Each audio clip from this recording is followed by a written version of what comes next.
for Freaking ridiculous, dude. They might as well be like the Chipotle CEO being like, just give us a little head nod if you want That's some more. That's funny, isn't it? Jared's always head nod. He's like, why don't you hook me up on looks at night at the Roxbury out over there. Why don't you hook me up on that chicken, a little double extra chicken.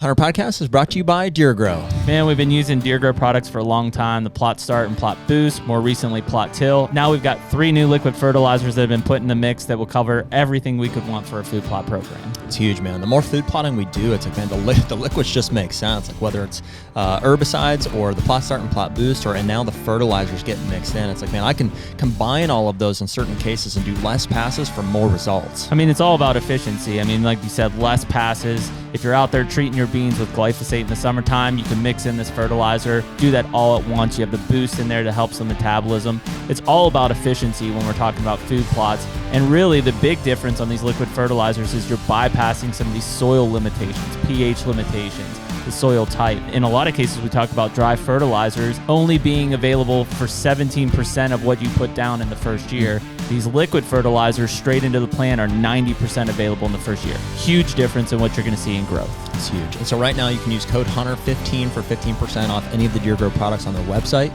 And as always, better food plots, bigger deer. And we're back. Heyo. HUNTR Podcast, episode 186, as Nick continues to keep us in line. Yeah, buddy. It's June the 6th today. June 6th. Is that always a notable date? Didn't we always get out of school on June 6th? Well, it's D-Day. I think It's D-Day also, huh? Mm-hmm. graduated high school on June 6th. Oh, yeah? Yeah. Yeah. No more teachers. 2023. No more teachers, dirty looks. Yeah. It's D-Day. Today's D-Day. It's weird. Kids seem to be getting out of school earlier and earlier. Like, my kids were out last Friday. End of May. I was like, what the hell? That's amazing. It's like July before I got out of school. Yeah, I felt like it never ended. Summer school. No more snow days. Everything's online now. Yeah. It's just remote learning days. Yep. Is that what they do? Yeah. Yeah. Oh, wow. Yeah, there are no snow days anymore. It just will be remote learning. Remote learning. Dude, I'm remotely learning. I feel bad for kids. There was nothing like a good snow day. That was a beauty. That was the best. It's a lot of anticipation waiting for the school to come up on the old ticker there. Yep. Yeah, that was the best. We just don't get the snow like we used to, I guess. But yeah. Well, hey, wherever you guys are listening to us from, YouTube, Spotify, or Apple Podcasts, we appreciate you guys being here. Give us a like, follow, or subscribe, whatever's appropriate for the channel. I believe that'll give you a notification whenever these episodes drop, if you click it the right way or something. But regardless, we drop these every Tuesday night at 6 p.m. Eastern time. If you've written us on, Instagram DM or website, I think is where those are the ones we check anyway. So if you want to get a hold of us, try us there, I guess. Yeah, that's probably the best way. Maybe a couple weeks or whatever, but we'll get back to you as soon as we can. And if we haven't yet, thank you for your patience. And here we go. Yep. 186 Tuesdays at 6 p.m. in a row. Mm-hmm. It's kind of wild. It is. It's a lot. 186 weeks in a row. Yeah. I crave it, man. With some bonuses. Because we doubled Plus up. some bonuses. We doubled, we doubled 2 weeks, and then we missed last week. Just as far as you and I being here, we had one recorded, but it's like just look forward to it. I was like, I need to get back. Well, we kind of had this discussion when I went to a lot has happened. Yeah, we went to Total Archer Challenge on Saturday here at Seven Springs. Cool to see a bunch of people probably listening to this. We saw and talked to a lot of our partners and hanging out with Bo Montonic and Johnny and Rendell. The show's exploded. Yeah, like walking around, I'm like, is that Nick Muntz over there? Yeah, Nick was there. Everybody's there. Like, so it was fun to talk to everybody, and but when you kind of get into those mindsets of like, here's what we were doing, here's kind of what was happening. Yeah, I mean, dude, a lot happens in there. But we talked to a lot of people, and they were like, how far ahead? I think I even asked Bo, I'm like, how far ahead do you get on these? And sometimes Bo's like, I've got 4 or 5 in the can. It doesn't ever seem like we have more than 2.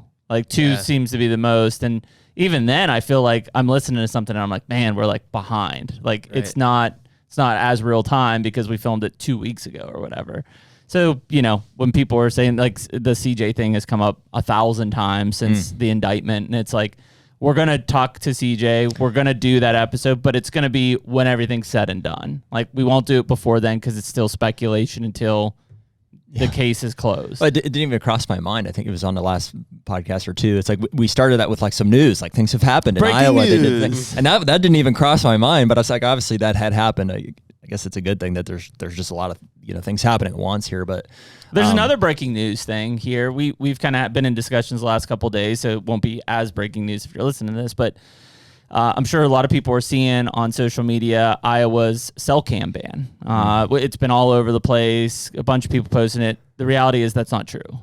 At least from what we're hearing, kind of per our source, secondhand from a warden or multiple wardens in Iowa. That's not true. Like, the law has always been the way it's been written. They just put it all in the same place. And essentially it's saying that you can't use a cell camera to get a picture of a buck this morning and say, hey, Jared, there's a buck in that backfield. You should go hunt it. That's illegal. Can't do it. So which part of that is illegal? Is it the phone call to your buddy, or is it the internalization of the information? It's and the action? internalization of the information. So even yourself, like if you're if I get a picture of a buck, I can't go in and hunt it? Correct. Via cell cam. Like, what? Yeah, that's how it is. that's so dumb. But I don't know, like, what is that's where I was kind of talking to our That's I was like the whole point. Where's the speculation? Like, what if I get a picture at 7 p.m. of that buck going into a woodlot? Yeah, Can I not go time frame? Can I not go hunt him in the morning? Like, that makes no sense. It's gonna be. Why would you do that to hunters? Like, well, it's gray. That's what I was asking him. I was like, dude, it's not black and white enough for law enforcement to enforce it. Which, I mean, the pessimist in me is like thinks that some of that may be intentional. It's like they want to be able to get you somehow. They want to get you.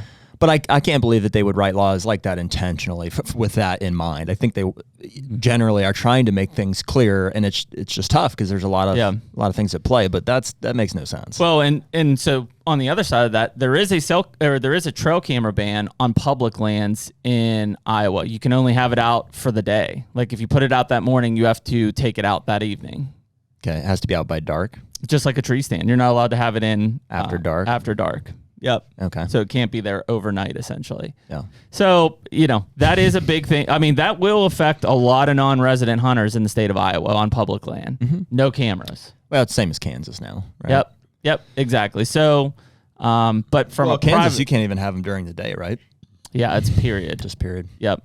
Why even have them during the day? What's the point? Like, well, that's what I'm saying. Dude, if you're going to allow that, just ban them. Just ban them. Because I mean, let's just not make this hard. What am I going to do? Put a cell camera out, I get a picture, and I'm in the area. Am I already breaking the law? Like, you'd have to put a that directly camera contradicts out. the first part of it. So it's like you can put a cell camera out, but you can't use the information, but you have to have it out that day. And and if you're hunting, you immediately are breaking the law. So subjective. The bottom line is that they're not banned on private land, right? Cell cameras are not banned on private land. But how you utilize that information, it's now gotten more attention, which was kind of my point to talking with our contact about stuff. I was like, man, now that we've brought this to the surface and people are making such a big deal about it and it not being black and white, I would feel pretty vulnerable as a hunter, to harvest a deer and post camera pictures of that deer. Absolutely. Because it's going to be like, anybody can interpret that of like, well, that was from yesterday. You knew he was there. You went in this morning, you killed him. That's illegal. That's trash. And people will slip up because it's social media, right? That everybody's just going to, they've been posting pictures. I do it like normally in our story. Like, if I post a picture of a buck, it's because I just got it on my cell cam. Yeah. Most bucks that I shoot are standing in front of a cell camera. Like, when the arrow goes through them. So just the reality. It'll be interesting. And if we're going to ban it, fine. I'm not like saying we got to have that, but we got to have some clarity on which is what's right. Clarity is it's not banned, but there's your gray area for how you can and can't use a cell camera on your own land. Is that published? Yeah. Can we read that? Well, that's the thing is they're saying can Nick pull that up? Yeah. They're saying that the language has been like that forever. So here, I actually have it. I'll read it to you. This was from this was on Iowa Whitetail. Okay. This was from the Iowa Department of Natural Resources. I won't read the first part, but the rule has been clarified. There's a lot of information in the hunting regs on when hunters can use and set out certain things, blinds, decoys, tree stands, etc. Trail cameras were added as the technology and use became more common. We went through the regs book and gathered all of the restrictions and put them in one section to try to make it easier to find and understand for our hunters. Trail cameras sending pics to cell phones are considered an extension of the cell phone and illegal when used to assist in the hunt. just like a CB or mobile transmitter or drone. Hunters may use a trail camera on public land, but cannot have it there or use it when actively hunting. Seems pretty straightforward to me. So, can't use the cell camera information to kill a deer. yep, and you cannot use a trail camera on public land if you're actively hunting, and you can't leave it there. So that pretty much means it's banned. Essentially. Right? Small window of you'd have to put usage it there. out and take it out in the same day, but you can't put it out when you go out to hunt because now then it's illegal. What a freaking load of crap.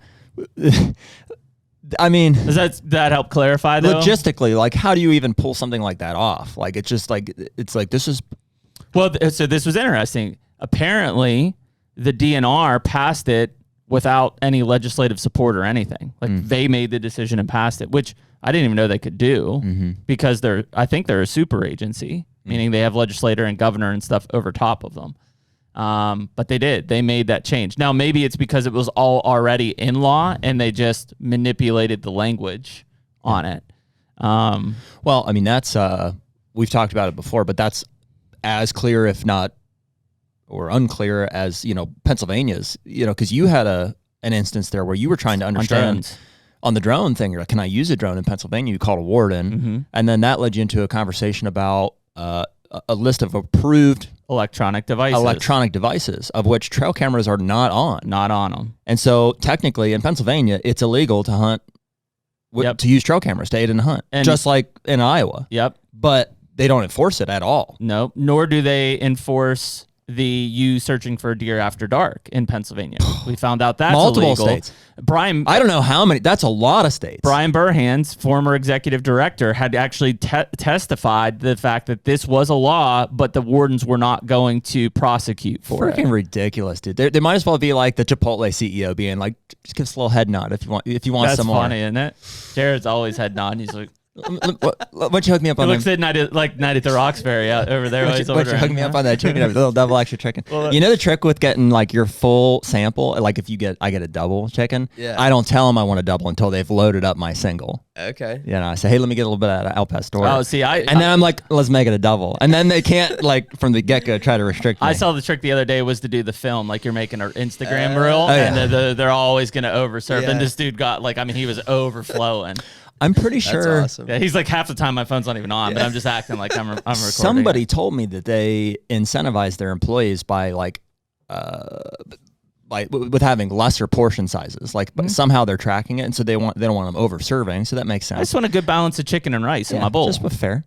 But at the same time, you got the CEO or whoever out there being like, yeah, just tell me you want a little bit more. Just nod. Which is directly against their incentive policy. They're going to go to robots with anyways, their employees. here soon. That's true. Well, frankly, it would be way better. Dude. The Chipotle employees are they're not trash, but it's just somebody's just going to make a machine that's going to drop a bowl down, and then it's going to call to everything, and it's going to fill it up, and you're going to grab it, and you're going to go. Yeah, that will happen. I believe it. Yeah, maybe. It's the future. Yeah, maybe. I just keep going back though. Like the food it's always good. It is good. There's a lesson there for restaurateurs is that not that you should employ this, but I think Chipotle is case in point that you can have the worst service possible, but if your food is good and consistent, people will keep coming back. That's true. That's absolutely flavor's true. king. The boys and I crashed a 50 count of Chick-fil-A nugs the other night. It was real nice. Yeah. It was real nice. Yeah. Heck yeah, dude. Dude, I spent I ate $40 worth of Culver's on the way to Illinois last week. Yeah, but I mean, it was a ton. It is a lot, but dude, it's not cheap anymore. That was 2 Culver's double bacon or bacon deluxes or whatever, and 10 count strip. Box. So I had fries. A lot of protein in there. Yeah. You're feeling good though. Dude, you gotta load up. Culver's for those is days. nice. The quality is like a 10. And usually really good service. I've never had it. Yeah, pretty good service. It's a Midwestern thing. Okay. Yeah. You'll come out with it someday. Yeah. They're nice. It's like Culver's and Casey's and Taco Bell's maybe somewhere in the mix along the way. Mm-hmm. But I mean it all that tying in first of all, cell cams aren't banned. There is a gray area. You got to be careful. But the reality is that just don't post your entire life on social media and nobody's going to know. Well, yeah. And I mean, It's a little stressful for guys like us because it's like undoubtedly it's like we've got a bit of a platform here, and it's like and we've had some controversial conversations with and about laws and situations and stuff, and we obviously want to be as above board as possible. Hunting in multiple states. So like that's why we call this stuff out, is we want to have a transparent discussion about it because ultimately we're involved in it. Yeah, and I don't want to feel like I could be breaking the law. I want to I will go out of my way to like take measures to make sure we're abiding by the law. But it's like you don't even the example that I can't interpret it half the time. And transparently, we don't have any cameras out in Iowa, and we don't have any cameras out in Kansas right now. We have none. A great example would be, and we've all done this, right? Like, let's say you're hunting a property, you got 5-6 cell cams out, whatever. You're sitting in a tree stand, buck walks by a camera 500 yards away, and you rattle at them. Assume that's illegal per that law in Iowa, because you're using that camera in the aid of your hunting. Oh yeah, definitely. I mean, what if take that even back a step further? One could argue. I mean, just to any information. Well, that's what I'm saying. To know that he's there. I'm sitting in my stand. I get a picture of a buck hitting a scrape 100 yards away. He's heading my direction. I stand up and prepare myself. Yeah.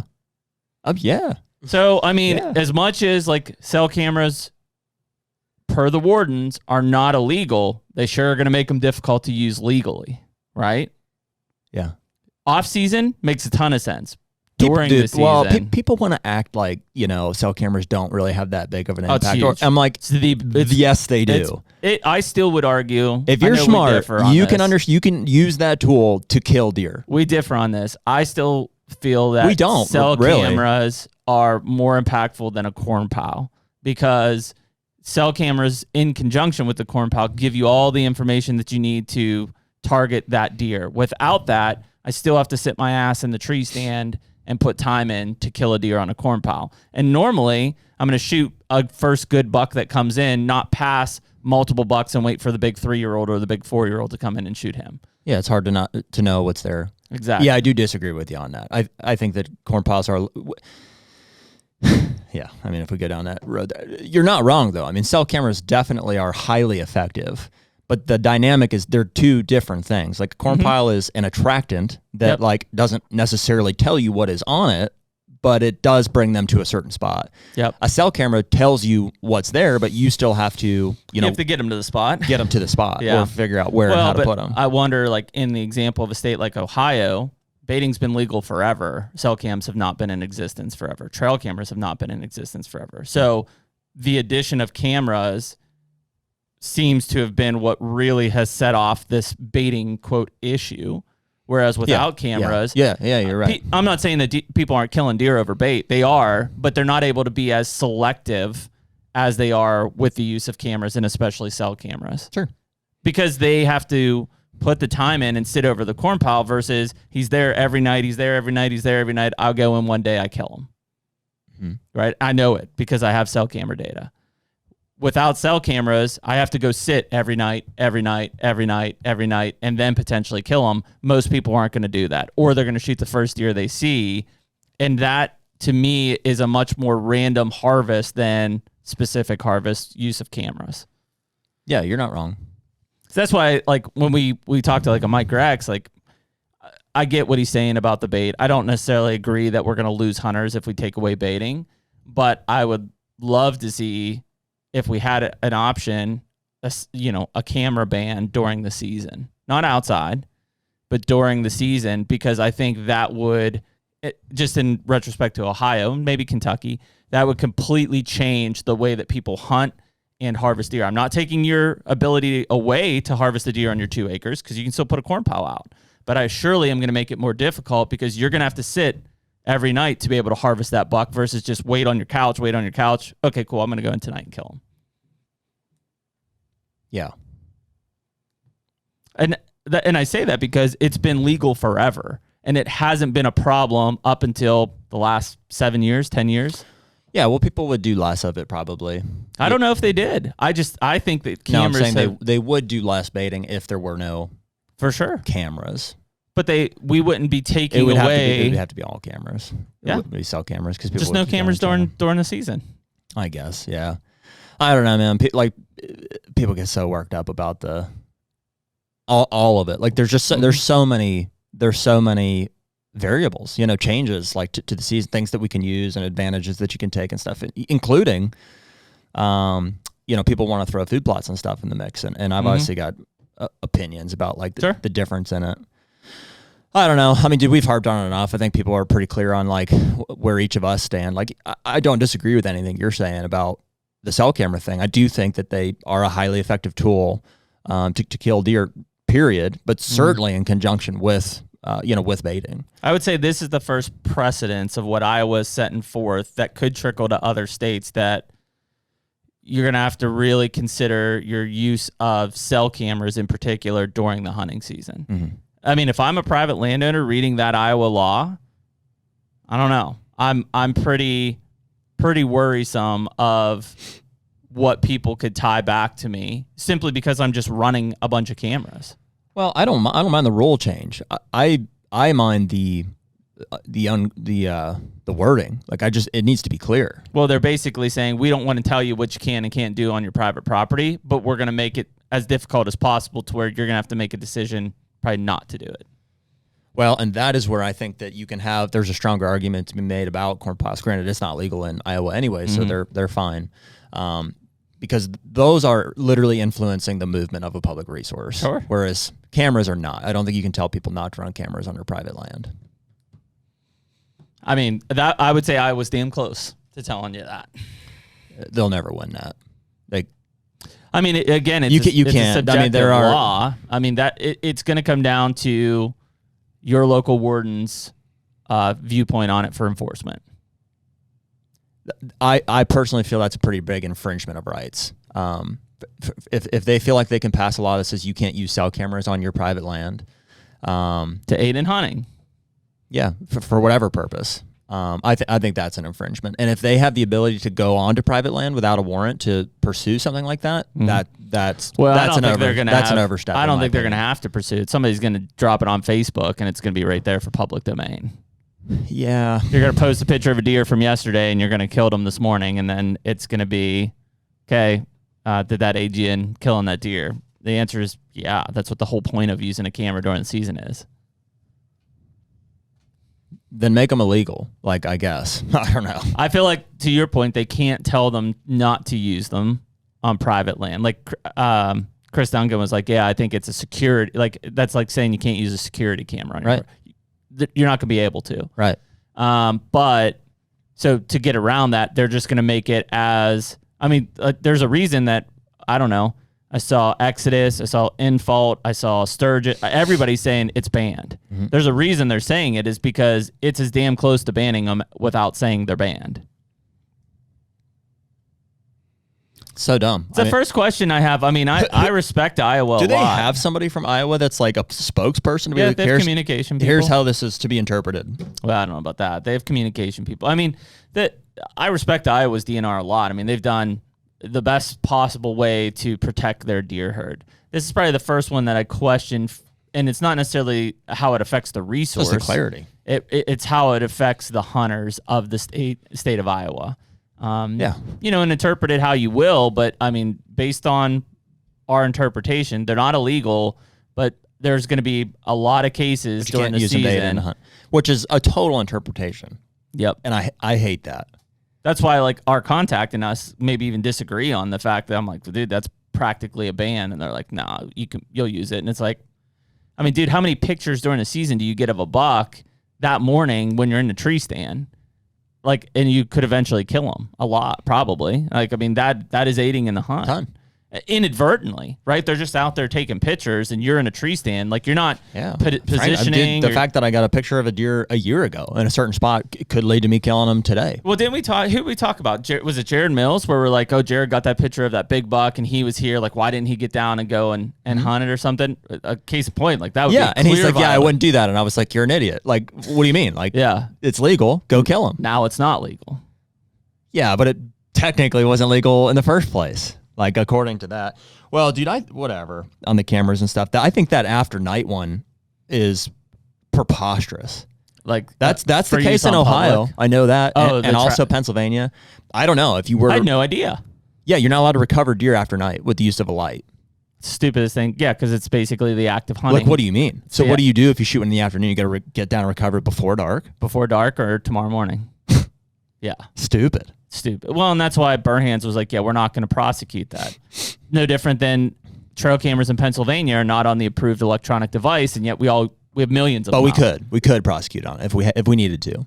They decided to prosecute on drones because it wasn't in the approved list.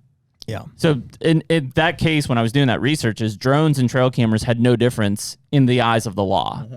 But one, trail cameras, they have millions of them out in the state and they don't care. Drones, they have a few of them out in the state and they decided to care. Yep. Hate it. Yeah, you have to have black and white laws, period. That is why they're there. It's black and white. If it's in there, it's in there. If it's not in there, it's not in there. You can't choose to be subjective on your enforcement, and especially because I know that there are plenty of and this isn't picking on wardens or anyone, but you can call 3 of them and they'll give you one answer. You call 3 other ones, they'll give you the opposite answer, and it's like, it's subjective. It's up to them to make the decision of whether they want to enforce it or not. It's no different than I know there's plenty of guys that. We talked to Lukoski, I've talked to Winky about that feed or put bait out during the hunting season, but they are not hunting over it. Right. That's a very subjective rule. Yeah. It's like, okay, well, it's 200 yards that way, and it is influencing deer movement. How is that not baiting? Well, I'm not hunting over it. Well, define over it? Do I have to be in eyesight of it? Do I have to be within X yards of it? Yeah. I mean, it is manipulating movement. Well, and in fairness, I think both those guys are communicating with their local warden. I'm not picking on them. It's the subjectiveness of the law. It's like you're going to allow feeding, but you're not going to allow baiting. Yeah. I think that's bullshit. It's one and the same. Well, I've had this argument with a lot of people, too. Yeah, it's like it's a hairy situation, too. Like, even in Illinois, it's like, what if, for instance, what if one of our neighbors put out a mineral site or something, like right on the line? They did. Yeah. And we don't know. Yeah. And we're hunting, like facing a different direction, hunting over a food plot, basically. Yeah. And all the while, there's like a mineral site 100 yards behind you or whatever. It's like, is that illegal? Are you in the wrong? Are you obligated to know that it's on their property? I mean, you could be... There's trespassing to know that it would be on their property. You could be put into a bad situation on that. Yeah. Which, frankly, we had one, and we had the farmer dig it out. Yeah. Yeah. So, I mean, it's I think there's a lot of those subjective things, and I'm not trying to get rid of feeding and baiting. That's not the discussion. It's more of the subjectivity of the law and how it's being enforced. It's not fair that it's not clear. I do think the baiting during the season versus feeding during the season is junk. Like, if there's feeding in the off season, that's one thing. There is no hunting, so it can't be baiting, right? But when that immediately overlaps into the season, even if you're not within eyesight of it, I think it's still baiting at that point. Mm-hmm. Well, it's funny. I mean, it's just, they're to give, the state some grace, I guess. Like, there is no way to write the law in such a way that is applicable to every single scenario. Absolutely not. But I think there's some pretty, there's some blanket, things that you can put out there that are pretty inclusive. Yeah, and I think the other thing is, like, we hear a lot of, like, well, technology is evolving so fast, they can't keep up with this stuff. I mean, in certain laws, yeah, but within the law that exists already, you can add language and manipulate things from a state level that aren't needing to go through. Iowa just did it, right? They didn't need legislator approval and governor signatures and stuff to change the language on that. Mm-hmm. So some of that, to me, feels a little bit like just a cop-out, and that you're saying, well, we just can't keep up with technology. Dude, cell cameras have been around for 7 years, 8 years, 9 years, I don't know, 10 years plus. You can keep up with it by now. You can make adaptations to it. And we see states that are. Obviously, Iowa just did. Kansas has. Kentucky has considered it here on public lands to get rid of cell cams but allow normal cams. So you can keep up with that stuff. I think that these subjective, broad-based, stroked, rule-based that are being out there are going to do more harm than good. You're going to end up causing what I think are legitimate people, like, great hunters who mean nothing bad, to fall victim to a subjective rule enforced by a warden who wants to do that. I mean, dude, how many, law-abiding, people have gone out and recovered a deer after night, having no idea. They're like, "What do you mean?" Like Every hunter I know. How else would you do it? Every hunter I know has done it. Yeah, including myself. I know, and it's and apparently it's illegal. It's like, how can that be the case? Well, I mean, in a lot of places, it's like I can't leave that deer overnight. It will be destroyed by coyotes by the time I get there in the morning. Yeah, it's gone. Yeah, well, I mean, and you get kind of into the conversation of like law versus ethics at that point. It's like, well, do you do what's right to recover the deer, ethically, humanely, or do you follow the law? Like for instance, if you recover, especially, let's say you even took the step to track a deer at night, and you come up on it and it's head up, and it's there it is 20 yards and you have a spotlight. It's like, well, I mean, the humane thing to do is put another arrow in it. Yeah. And finish it. And be done with illegal. it. But it's illegal. You got to back out. And I mean, spin the rules. Like, okay, I can't go, let's say I'm in Ohio. I can't go find that deer that I just hit at night with a light tracking wise, right? But I could go back to my house. I could get my 22 and I could walk out with a light and say I'm hunting coons. Mm-hmm. And that's absolutely legal. Well, and I don't think any Ohio warden is going to prosecute you like, that's what you not. do. You recover the deer at night. So like generally, they could make the claim like, well, hey, as long as you're following the law, like for the most part, like it's cool. Well, but it's an antiquated law. What if we all know that it's an issue and no one's going to enforce it? Who's taking action at the state level to get rid of it then? I don't know. I don't know. I don't know how that works. Why wouldn't you take action to get rid of it? Like, hey guys, this is a law, but we're not going to enforce it. Then why the hell is it there? What's the purpose of it? I don't know. I don't know whose role that is to be like, as technology is being incorporated for use into the hunting season, to go back through the regs with a fine-tooth comb. I assume like on an annual basis to be like, this applies to this. This needs to be changed. Well, here, muddy the waters even further because that's what we do, right? I can't go out and I can't find that deer at night with the light in Ohio, but I can use a drone to go find it. Yeah. How about that? Can I use a drone at night to go find it? I assume so, yeah. How? How is that possible? How is that legal? Yeah. I can't be out there with a hand light looking for it, but a drone at night with thermal can go look for it. Right. Come on, guys. Yeah. Again, you're keeping up with a law because you just made drones legal. You're allowing people to use drones. How did you not, at the same time, correct the previous law that is stupid? I think their hand basically got forced to address the drone thing. Is probably the only reason that it's accounted for. We're not forcing the hand now to be like, so what are we going to do here, guys? It probably just hasn't become enough of an issue. I think the drones they were getting a lot of pressure from drone companies and people wanting to know if they can use them or not. And it wasn't accounted for at all. And maybe that's just because people are going to go and find their deer at night with a hand light anyways. They don't care about the law. Yeah, I'm going. Yeah. It's wild. And I that's not to pick on the states by any means, but it becomes more and more of an issue just trying to understand the ins and outs. And so, circle back, like this Iowa law, again, having great respect for Iowa DNR, very subjective. And again, it's not going to affect people until the hunting season, right? The off season's not a big deal, but during the hunting season, if I'm hunting a property with actively running cell cameras, I don't see many cases where if that camera goes off on a buck and you shoot a buck, that it's not going to be an aid in the hunt. Yeah. Well, kind of swing and a miss, I guess. It's like I applaud them for trying to make change that will positively influence the resource. It'll make hunting public land way harder. But it needs to be clear. Yeah. It needs to be clear. You got that's how you protect your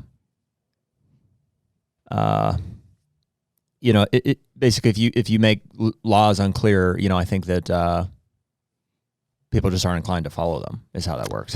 Yeah, and that's what sucks. Even good people. If you're good people and you're doing everything right, you're respecting the land, you're respecting the animal, and like, I don't know, you catch a warden on a bad day, are you going to be the brunt end of this subjective law and basically say, well, yeah, you just went and recovered that deer. It's 9:30 at night. Like, we're taking your license for 3 years. Yeah. Oh, you're on the HUNTR Podcast? Yeah, 5 years. Yeah, you're done. You're done. Yeah, I mean, it's that stuff doesn't. That's an issue, guys. That's a major issue that needs to be resolved. There's a lot of controversy over the Iowa thing, but there's plenty of states that have laws that we're talking about here that are very subjective.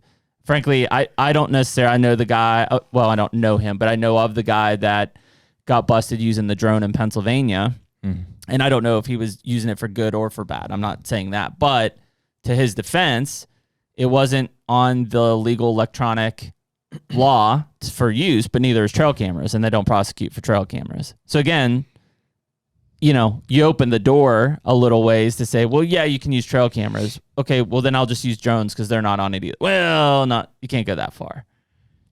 So, I feel a little bit bad for them because, yeah, it wasn't clear. It's not clear, or you got to shut the door completely. If trail cameras aren't on there, you either need to add them or they're illegal. Yeah. Those are your two options. Yeah, I agree. But I'm sure there's other states that have stuff. I think it was Minnesota. It was one of the, not arguments, but debates I got into of in some of the areas where they just make crossbows legal, you can now feed, but you can't bait. And I was like, well, what's the difference? And they're like, well, you can feed all year long during hunting season as well, but you can't hunt over it as bait. Mm-hmm. Well, if I've got 5 feeders on my property, it's manipulating deer movement, even if I'm not hunting over them. Well, that's where the wording is important because you can do that in Iowa too. Yes, which I think is... I just don't know, is it property specific? It's just hey, you can't hunt on the parcel? Or is it a certain distance that you have to be? I don't know. I know at one point, how it's worded. And it's changed, so I don't know what it is now. At one point, Mississippi had feeding legal, but you couldn't hunt within eyesight of the feeder. Yeah. Well, that was the whole Bomard thing, right? In Nebraska, or a big part of it anyways, was... You could feed, but you couldn't hunt over it? I think so. And then there was discrepancy about how far were they and... Yeah, that was the whole I remember thing. that because Sarah could see the feeder, could see deer at the feeder, but she was using a bow, and the feeder was at 200 yards. Right. Which again is where I think that's an open-ended piece. If you're telling me you can feed and I can manipulate movement, but I can't hunt over it, I think that's too broad. It either is I can feed and hunt over it, or I can't feed. Those are your two answers. Yeah. People will find a way, man. It's funny. I was even thinking through, okay, what if you change the wording and say it couldn't be on this parcel? It's okay, well, I'll subdivide the parcel and sure, Oh yeah, I mean, dude, you'll figure out a way to kill a deer, right? I mean, it just is. I don't know. I feel like in one breath we hear the sob story from a lot of states of we can't do this, or we need more opportunity, we can't do this, and then on the other side it's all these subjective laws, and it's you can't have it both ways. Just. It's black and white clear. Make a decision. You stand by it, and that will affect the other side easily. Yeah, it doesn't have to be that. I mean, if you take away feeding in Iowa, is the deer herd really going to get worse? No. Exactly. Nope. Same with Ohio. Same with Kentucky. Yeah. Are you going to lose hunt? Are people going to stop going to Iowa because you can't feed? No. Nope. Yeah, and you probably need to yield on the side, frankly, of clarity of the law over... what's the word?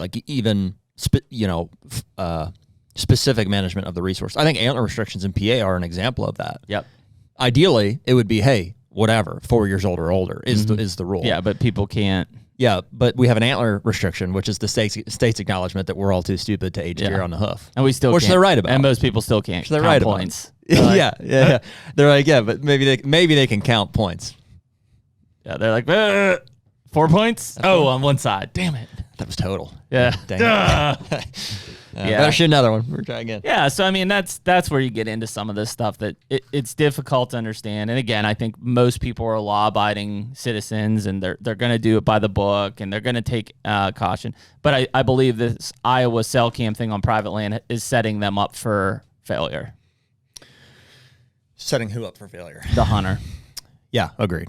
It needs to be clear. I mean, there's almost, if you have cell cams running on your property while you're hunting, there's almost no way that those cameras are not going to provide information that don't aid in the hunt. Everything aids in the hunt. Yeah, it's aiding. And abetting. And abetting. It's aiding and I'm abetting. It's, you could get charged with that at some point. But Crazy. Dennis, that was breaking news. yeah, that's all interesting. It's interesting to see, just states making some moves. Like it's, because making moves in the shadows. Frankly, it just doesn't happen a lot. Like you don't see rules getting changed and accounted, at least attempting to be accounted for. So it's interesting. I like to see the movement, but well, you hear from Tonkovich, a lot of the things that are trying to be changed are immediately blocked. So for stuff to get through, it's like, man, how much stuff didn't get through? Mm-hmm. But this one caught a lot of people off guard. Like there wasn't much chatter about it, and it was like, boom, Iowa DNR just dropped it. And again, some of the language already exists, which is weird because they make such a big deal about it, but apparently it's always said that. So like, yeah, nobody knew. Nobody knew. Just like the light thing, nobody knew like that was an actual law until it came to the surface. But yeah, dude, that recovering deer after night thing, that needs to be addressed. That's stupid. Yeah, that should be addressed. I don't know. That's dumb. I think I'm fully in favor of like you have to, maybe there's a cutoff time or whatever, because I think probably the reason for that being in place at all is they're trying to prevent like spotlighting, killing deer over spotlights. Mm-hmm. But you can't also throw the baby out with the bathwater essentially and say that you can't. No. If recovering a deer that you shot just before dark is included there. I mean, for every 100 successful harvests like that are recovered at night, you probably have one guy trying to poach a deer at night. Yeah, probably. So, I mean, and frankly, like again, all of the ethical hunters are wanting to get that guy the hell out of there anyways. They want to catch him. They want him out. Yeah. So, but yeah, I don't know. I mean, I know it's not, we're making it sound way easier than it actually is from an enforcement side for the state. But that's stuff that we want to talk about on here because it's worth noting and discussing and at least trying to figure out where we're all at. I don't even think it's just from an enforcement standpoint. It's just what the hell is going on? Like people should know, like, hey, that's clearly illegal. I mean, clearly not illegal. I had no joke, probably 7 or 8 people text me and be like, cell cams are illegal in Iowa. And I'm like, what? Yeah. What the fuck are you talking about? Like, where have I been? And then it's like I see all the influencers doing it and stuff, and I'm like, holy shit. And so that's why we went to our source, and they're like, no. The influencers. Yeah, the influencers. The HUNTR Podcast is brought to you by Hoyt. What can we say, man? Another year back with Hoyt. We're both shooting RX8s. I'm shooting 70 pounds in the bourbon, which I love bourbon. That's great. And you're shooting 80 pounds in the straight black. Blacked out as always, man. I got so I'm shooting the 500 grain Easton Arrow this year. And at 80 pounds, I'm flinging that thing at like 300 feet per second. I mean, it's deadly. Put a water buffalo in front of me and he's done. I mean, we shot it earlier. You literally put an arrow through a brand new target, like never been shot before. I know. So one other thing that Hoyt is doing this year is they're making all their own strings in-house. And so the quality is top notch and it just really is something that is setting them apart from their competitors. Well, what we always try to do when we go to our bow shop, Ultimate Outdoors, is we try to shoot other bows just to make sure that we are really giving everybody a fair chance. Sure. The reality is it's a no-brainer. Hoyt, it stands above all of them every single time. Definitely. And so right now you can use code HUNTR, HUNTR, for 20% off any apparel on the Hoyt website. And as always, get serious, get Hoyt. Well, let's backtrack a little bit. So like I guess a lot has happened in the past 2 weeks. So I've been back and forth to Illinois. Yep. Once was I guess kind of a big one there. So I went back and drilled 15 acres of switch. Resprayed some of it. Resprayed all of it. All of it. Yep. And drilled with atrazine, Glide, and 2,4-D. Yep. Yep. And drilled an acre and a half, maybe pushing 2 acres of beans too. In our cove in our other area. Yep. Got some cameras re-upped and ended that with a flat tire after 12 hours on the tractor. See my tan line there? That's a great one. Yeah. It's died. That's a week old too. It's bright. Mm-hmm. Oh yeah. That's everything else that's going on under here. But yeah. So that was a trip. Got that all knocked out and got the tire fixed, got everything paid for. And dude, that's no joke. I was really grateful that we didn't sell that farm and moved to Kansas when I was about 8.5 hours into that drive. Far trip. Yeah, it's a trip. Yeah, Kansas is a real far trip. Yeah. So, but made, some good discoveries. Every time we go out there, it's kind of like tinkering with, what equipment do we have available here? What's kind of, Well, it sounds like our warm season grasses that are existing are way better than we initially thought because we always see them mowed. we're going to have a totally different farm this year. Mm-hmm. This year. Mm-hmm. The stuff that we, not that I'm expecting a lot from what I just planted. Sure. You know, maybe 3 foot optimistically. But a bunch of the stuff that just is not going to get mowed this year, which it did last year, I think will take off. We'll have plenty of stuff that's 6-7 foot tall. Yeah, that's awesome. Mm-hmm. Yeah, it'd be a big one. Beans all around it. They didn't put our hayfield in yet. We're still waiting on that one. Yeah, not yet. They did plant the lower field, though. Yep. So that was easy and prepped and gone. Yep. Yep. That'll be corn this year. Yep. Yep. Cool. Yep. So checked in on like the tractor situation. So like I think we're set up here to inherit a tractor from that, frankly. Trying to work something out here to maybe get a drill out there at some point. Yep. And be able to. So next time we're going back, I guess would be July. Yep. For fall plots. For fall plots, we'll go back out, and I think the plan is to hang some stands. Picked up some muddy ladders the other day from Presley's out there in Peoria. Peoria. And got some seed from Kelly Seed right there in Peoria as well. They've been there for a long time. Big family business, cool place. So we got all our switch and stuff. And picked up some beans from Tim. Can't remember Tim's last name, but he's Sisk. Bean dealer out there and listener to the podcast. So if he's listening, what's up, Tim? And so yeah, dude, that was it was a lot. It was 2 day and a half, 2 days. As nuts as this time of year is, I've got some peace of mind knowing that like our stuff is in the ground for the most part, and we got like 1.25 inches of rain last. Yeah, we got night. a lot of rain. Actually, that part of Illinois has been getting a ton of rain. Yep. Yeah. Yep. So they've been good. We've got like 200 yards of miscanthus. At least. It's popping like really nice. Yeah. So that's exciting. The wall. Oh wow. A big wall.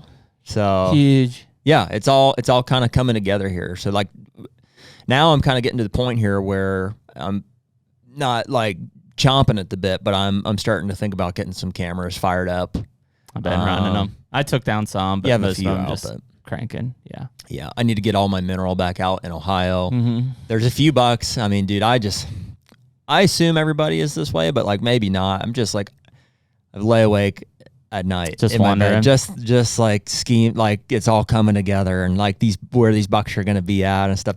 I mean, we're starting to get some substantial velvet growth now. It's really like we've turned a corner here, putting on G2s and 3s. But June is the month, by end of June, you'll know who they are. Yeah, like it's very, very clear. But I'm intentionally kind of just trying not to get a hold of myself for number one, for like the cell cam bill can kind of get out of control, but also, just, there's no reason to rush it here. No. I'm happy with the growing season and where we're at for right now. I do have some stands I need to probably look at over some blinds, frankly, for Illinois. We need to, consider how that's going to all come together. But it's like, dude, this really is maybe in the past I've not fully understood the off season as the work. This is where it kind of happens. I'm getting it. Well, I mean, there's a weird point too. Last year was a little bit because I think you and I've got some more perennials in the ground, but like there are going to be years where it's like, dude, we're just burning it at both ends. But that setup, obviously, for the hunting season is critical. And then even going into the next off season, so we talk about 2025 off season, there'll be a lot of the work, miscanthus, switch, etc. Yeah. We're not going to do it again. It's done. Hopefully. Yeah. Hopefully.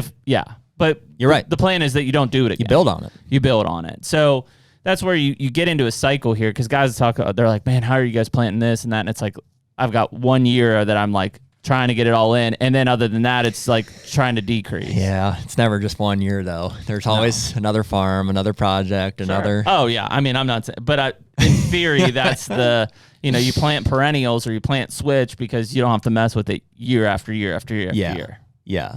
Yeah, well, they're huge. A lot of the switch and like big grain projects that I did this year on the Ohio farm, I was able to do because I had my staple of clover that I established last year. Yep. And they look fantastic. Yeah, that's awesome. And I took care of them, and I'm like, okay, if nothing else, I've got those locked in. Yep. Yeah, well, dude, the reality is just like it is a lot of work. A ton of work. And if you don't do it, it'll never get done. But it's like planting a tree. The best time to start it was 20 years ago. But the next best time is today.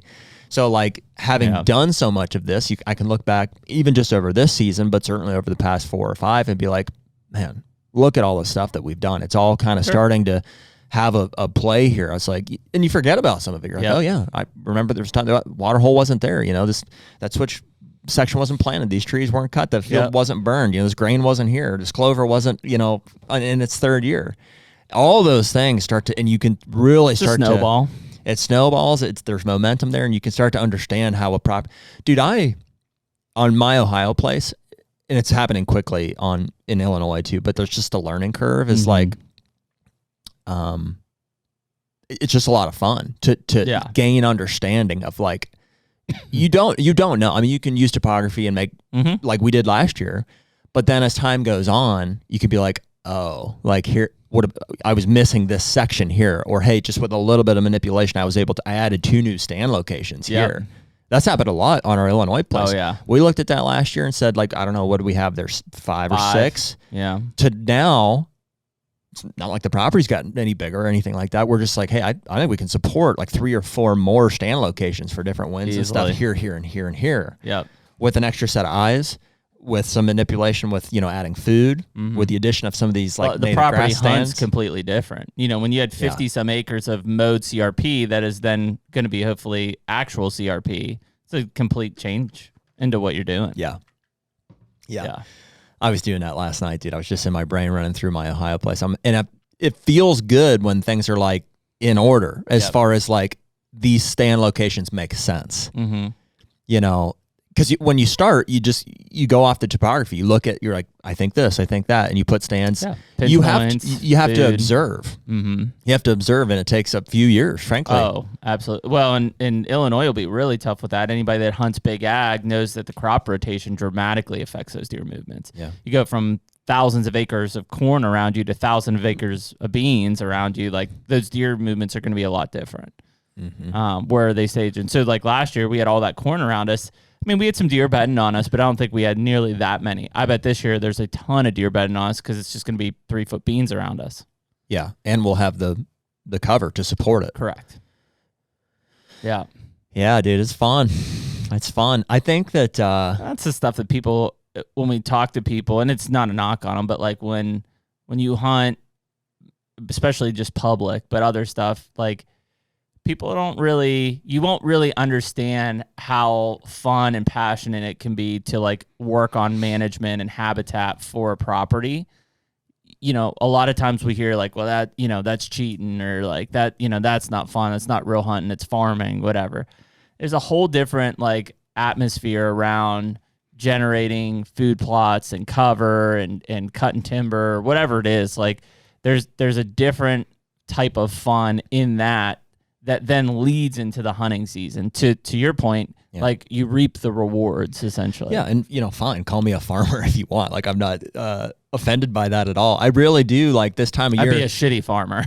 I'm getting better, dude. I got a little bit of green thumb this year. My mood swings, not that they're swings, but like I noticeably in the summer are tied to terrain events. Terrain events. Like because when I get stuff in the ground, I start getting stressed out. Yeah. Just like a farmer. Well, They're watching. Yesterday, you're like, dude, weather's like dry for the next 2 weeks. And I was like, I don't even have my crops in the ground. And I know my wife gets annoyed, but it's like, it's all I talk about in the summer. I was like, we need rain. It's going to rain, this and that. And I'm like, we're going to get a quarter inch. It's coming up here in 2 days. And then the opportunity passes. It doesn't You're going to get a quarter inch. Get the quarter inch right here. Dude, it does look dry though. Like if this is dropping, the 11th, Nick? We're okay. Yep. No, we're okay. We're gonna get some sporadic stuff here, I think. Okay. Somebody needs to get a hurricane here soon so we can get some weather in the system. I'm gonna put mine in tomorrow and Saturday. That's the. You are okay. Yep. I think that's the move. Because you got rain last night. You've got soil moisture. Well, and you're drilling. I was gonna plant today. Go down this afternoon, but we got over an inch in both places, so it's probably almost too wet. So by tomorrow, there'll be good soil moisture though. Like I may even get germination just from soil moisture. Speaking of germination, I didn't post a picture or anything, but my corn has germinated. That's awesome. I haven't seen it in person, but Mom texted me a picture and it looked really good. And you just broadcast that, right? I broadcasted it. So I'm excited there. I think I said this already, but the method was nitrogen first. That's before that even is kill it. It's got to be killed. And I've worked the ground before, so it was a bean field last year. Kill it. with everything. That was the works. That was so for corn, that was atrazine, Gly, 2,4-D, and atrazine, which is that's a cocktail. It's a cocktail, and it's also knowledge that we gained this year. I've never used anything other than Gly. Mm-hmm. And the reality is that, like, we're, I guess, just blessed in the Northeast. Like in Ohio, it's like if I touch anything with Gly, it's dead. In Illinois and some of those big farm states, persistent. Those weeds are persistent. Yeah. So they're resistant to Gly in a lot of cases. So I torched everything with the cocktail.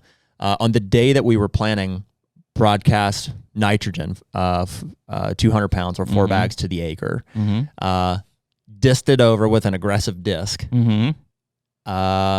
Broadcast my seed, so 50 pounds to 3 acres, and I planted a 3-acre field. Dissed it again with a lighter, less aggressive disc and a call to pack at the same time. Roll it and then top dressed everything with atrazine again because I had dissed it. And it's money. It's money. It's coming up. Yeah. I mean, that's the farm, and people laugh like that shit ain't cheap. Roundup Ready corn plus like atrazine and stuff, that shit ain't cheap. We should I don't know if I want to know, but at some point we could break down a budget for You mean you guys don't have a budget? You know what I mean? Well, we do. We definitely do, but it's just kind of we know most of our seed stuff. I mean, all of our fall we buy all of our fall and spring stuff from Sturgis. And then we'll get beans and corn because he won't do those from other people.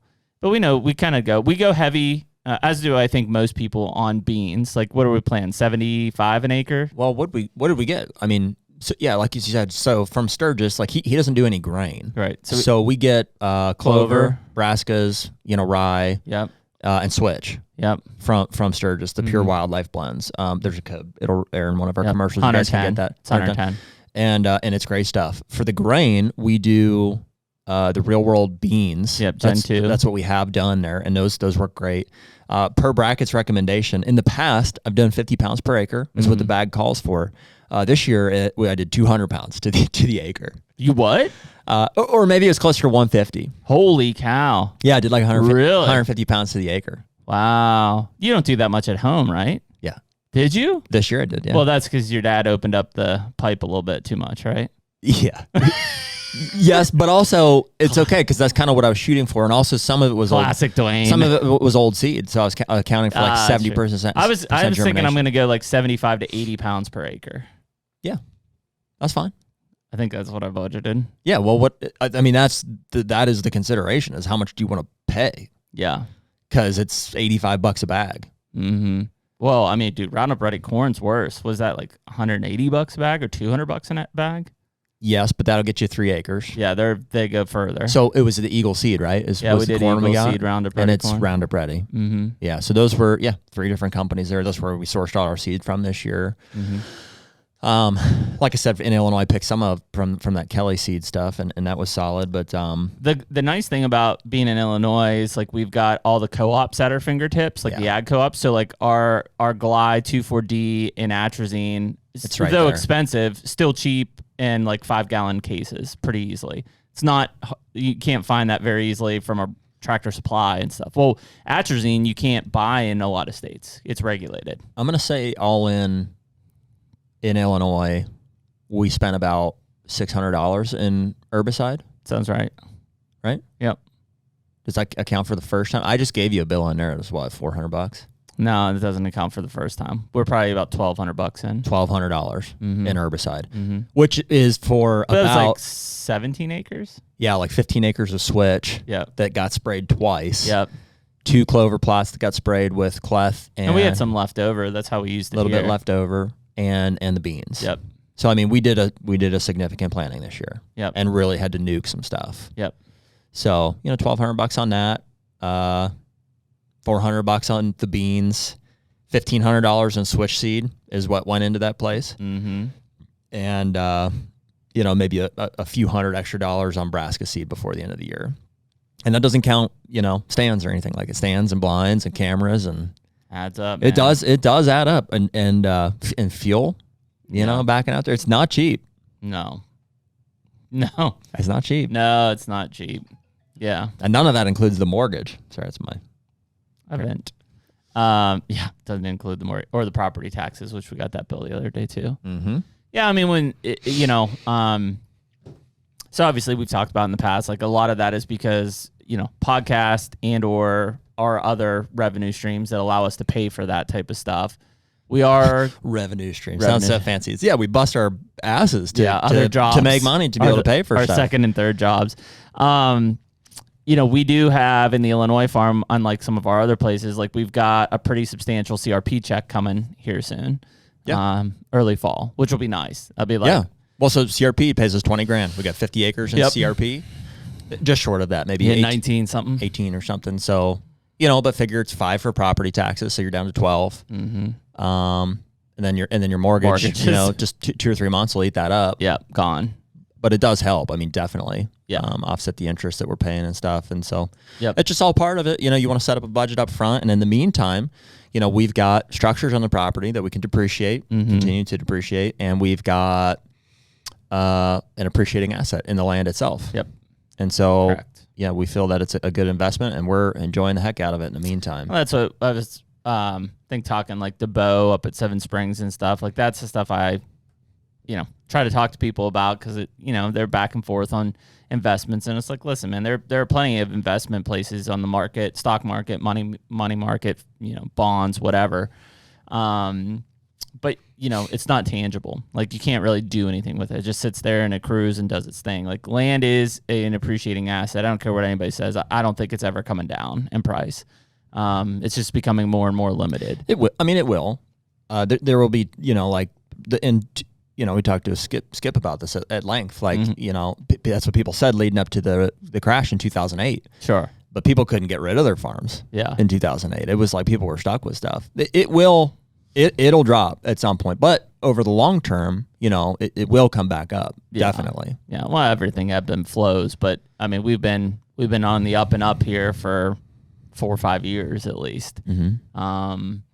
So yeah, I mean, and in the meantime, yeah, you enjoy it. You get to use it. You have fun. You could be continuing to work also that adds value to the property. Like obviously all the switch we just did, all the plantings that we're setting up, all of that stuff is adding value to the farm as well. Yeah. On that, because we plan on selling it as a recreational farm. Yeah, someday. Yep. I mean, dude, it's just like, I think if people could grasp the mental escape that hunting provides. We talked about that this morning. It's hard. Like, there's definitely stressful times. We just talk, like, we're burning it at both ends to get this stuff done. Take that away, though. What do you do? Well, it's just, or what are you doing it for? And it's, it doesn't have to be hunting. It's not for everybody. But if you're listening to this podcast, you probably have some investment in the hunting season at least. And we've obviously kind of taken it to an extreme, but it's like, it is the thing, frankly, that gets me through. Like, for instance, at our ice cream shop the other day, our walk-in freezer went down. Mm-hmm. And you can imagine, it don't take long for ice cream to melt. So imagine just like ice cream cakes raining from the ceiling, like worst case scenario. Like that's the kind of situation that we're dealing with. It's like that, it has to work. It has to be fixed. And as the owner of that business, like, it's my responsibility to make sure that we get that back up and running. And that's in the midst of other major crippling issues. That one of the roads leading up to our thing is shut for potentially a year here. Mm-hmm. Dealing with issues with like our neighbors and lot leases and stuff. I mean, it's just like the issues are unending. But that specific situation led to, like, I was there till 1 o'clock in the morning, getting a frozen trailer there that night, moving everything over, running new electrical outlets, like bringing an electrician to get that done. It only ran on gas that first night for 6 hours, so it's gone at 1, back down there at 4:30. Refueling it, slept in my truck for 3 hours, and it's like those are the aspects of business ownership that, like, people see the line and they see me hunting on Tuesdays in October, and they're like, "Oh, it must be nice." Must be nice. I'm like, "Yeah, it's not. It's not that great all the time. It's really hard." No, and I mean, that's the work that affords the luxuries of everything else. Yeah, but it has its tools for sure. Yeah, but it's worth it. I think in those moments, as I'm deliriously falling asleep in my truck, it's like I can just go to our farm in Illinois or go to these projects that I've worked on and imagine like how that's going to pay off, and it gives me the will to carry on, so to speak. Yeah. Yeah. No, I think it's like huge, there's man. always a deer season. It's that's the best thing about it is there's another one It's coming coming. fast, dude. It's friggin' June. Yeah, I mean that's the hard part to believe. Yeah, it's interesting. I think that that is the hardest part to describe to someone that, and it's not that I don't think. I mean, anybody can do it, but like when you're thinking about like how do I get into land ownership? How do I do this? It's like there's a lot of things behind the scenes to lead up to that. And you got to start small, or find partners that you can get into so that you can buy something bigger. But the behind the scenes is like, it's tough for, I would say, most people with a 9-to-5 job to be able to finance that without any other sources of income. Mm-hmm. It's just really, really tough. Unless you got a really solid 9-to-5. Really solid 9-to-5, or you've got like an IRA that you can use and use that for buying it. There's creative ways to do it, but it's tough. It's really not rocket science. I mean, if you break it down and make it as simple as it is, what it is identifying a property. So, using some of your online resources, maybe a local realtor where you're looking, writing telling your agent to write the offer, for a certain amount. And so what you need is 20%. That's the hardest part. What you need is 20% to put down. It's a lot of money for most people. And the cash flow to be able to fund your mortgage. Yeah. And ideally that doesn't eat up 100% of the income because like we just said, there's other expenses. There's fuel, there's seed, there's herbicide, there's blinds, there's stands, there's camera bills and stuff that need to go into all that. But having the land is the first step.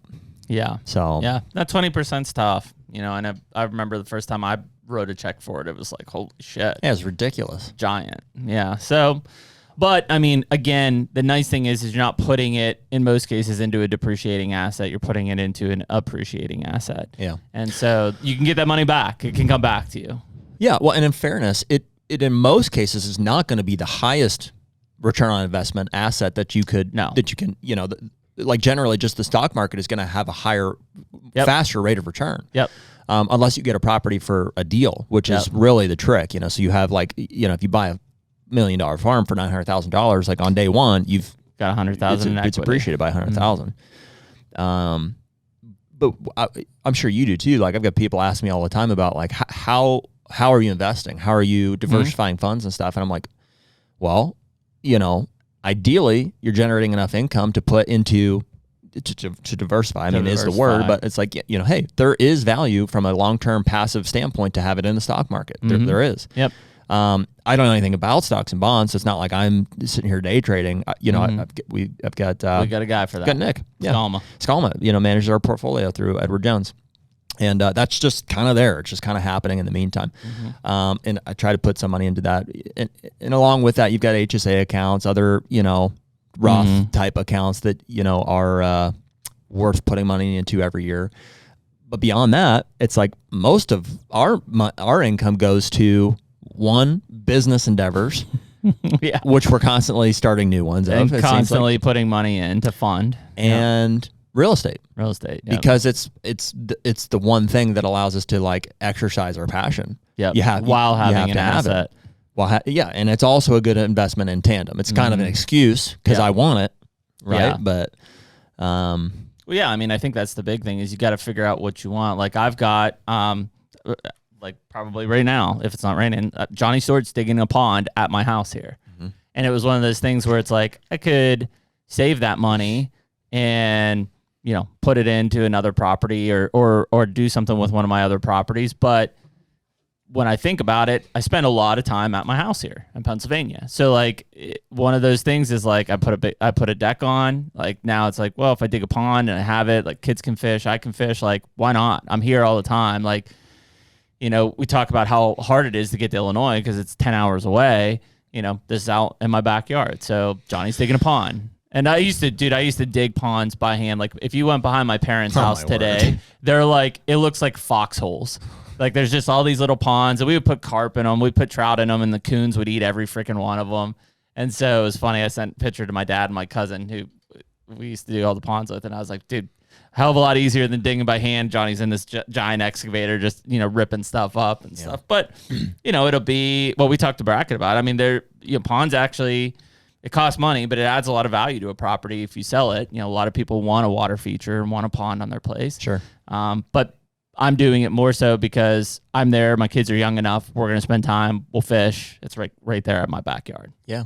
So I think we would consider doing that on the Illinois place, probably if the owner or, you know, our tenant at this point, if when he passes away at some point, if we would ever Airbnb that, I think that absolutely we would consider putting a water in there with like a feeder on a timer. But I think that lifestyle sacrifice is something that's hard for people to face, you know, and to realize, like it's like a truck is a big one. You know what I mean? I know a lot of guys, whatever, blue collar guys, or just, you know, guys just want to have big trucks.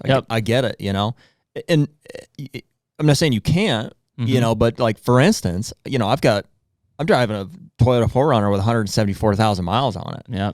You know, it's like, you don't think I would enjoy having like a brand new F-250 or whatever? Yeah. You know, that'd be sweet, I guess, but like, cost you $90,000. I just don't really care. And it's a depreciating asset. Yeah. Well, and just so compared to like the level of investment that I'm willing to make from a whitetail, from a land ownership standpoint, it's like, I just would way rather put my resources there. And if that means I can't drive a new truck, then fine. Vehicles are an interesting one because I drive a 250. I've got 100,000 miles on mine, but I mean, it's, you know, it's a beast. It's not going to die. Or just frivolous stuff. I mean, dude, this T-shirt, I was looking at this T-shirt this morning. I was like, I'm pretty sure I've owned this since like my junior year in high school, you know? And I'm like, I don't splurge on stuff that I'm like. Well, we talk about a lot of the other things, and I'm not saying don't do it because we do, but like, you know, concerts and going out to eat and sporting events and like all these things. Well, even like we talked about it the other day, like our kids and stuff. Like there are people that are paying $15,000 for their kids to be in club sports and stuff. Yeah. And I'm not saying don't support your kids, but it's like, it's a lot of freaking money and a lot of time to do that stuff. Yeah. I don't do that. You know, sometimes it's good to be poor, like in those senses. It's good. Like there's a hunger that you don't want to lose. Like you don't want to be, inherently we're always struggling for comfort. We want to be comfortable, but it's not always what you need. Like I think to have a little bit of that fight or flight, like just knocking at your door. It's the uncomfortability that makes you succeed. Yeah. Makes you want it. Yeah. I mean, I think honestly, when you talk to a lot of people about retirement, like it's, you know, I think your dad's a great example of like, he still does stuff, like he does things every day. There's a lot of people that look at retirement as like the time to like shut the engine down. And it's like, that's when people die. Like you have no purpose. Yeah. You're just there and you wake up and you don't really have anything to do. Like purpose is important in life, you know? And for a lot of us, it's what we're talking about. It's hunting, whether it's out there scouting or actually hunting or doing management, like whatever it is. Hunting is a lot of our purpose, obviously, besides like family and things like that. I'm talking just purely like what drives you type of thing. And it's good. And it's something that you can do year round and you can be involved and it can push you in your other aspects of life because, you know, the bottom line is you have to pay money to do things. You need money to do things. So those uncomfortable situations generate money that allow you to do, you know, what drives you in life.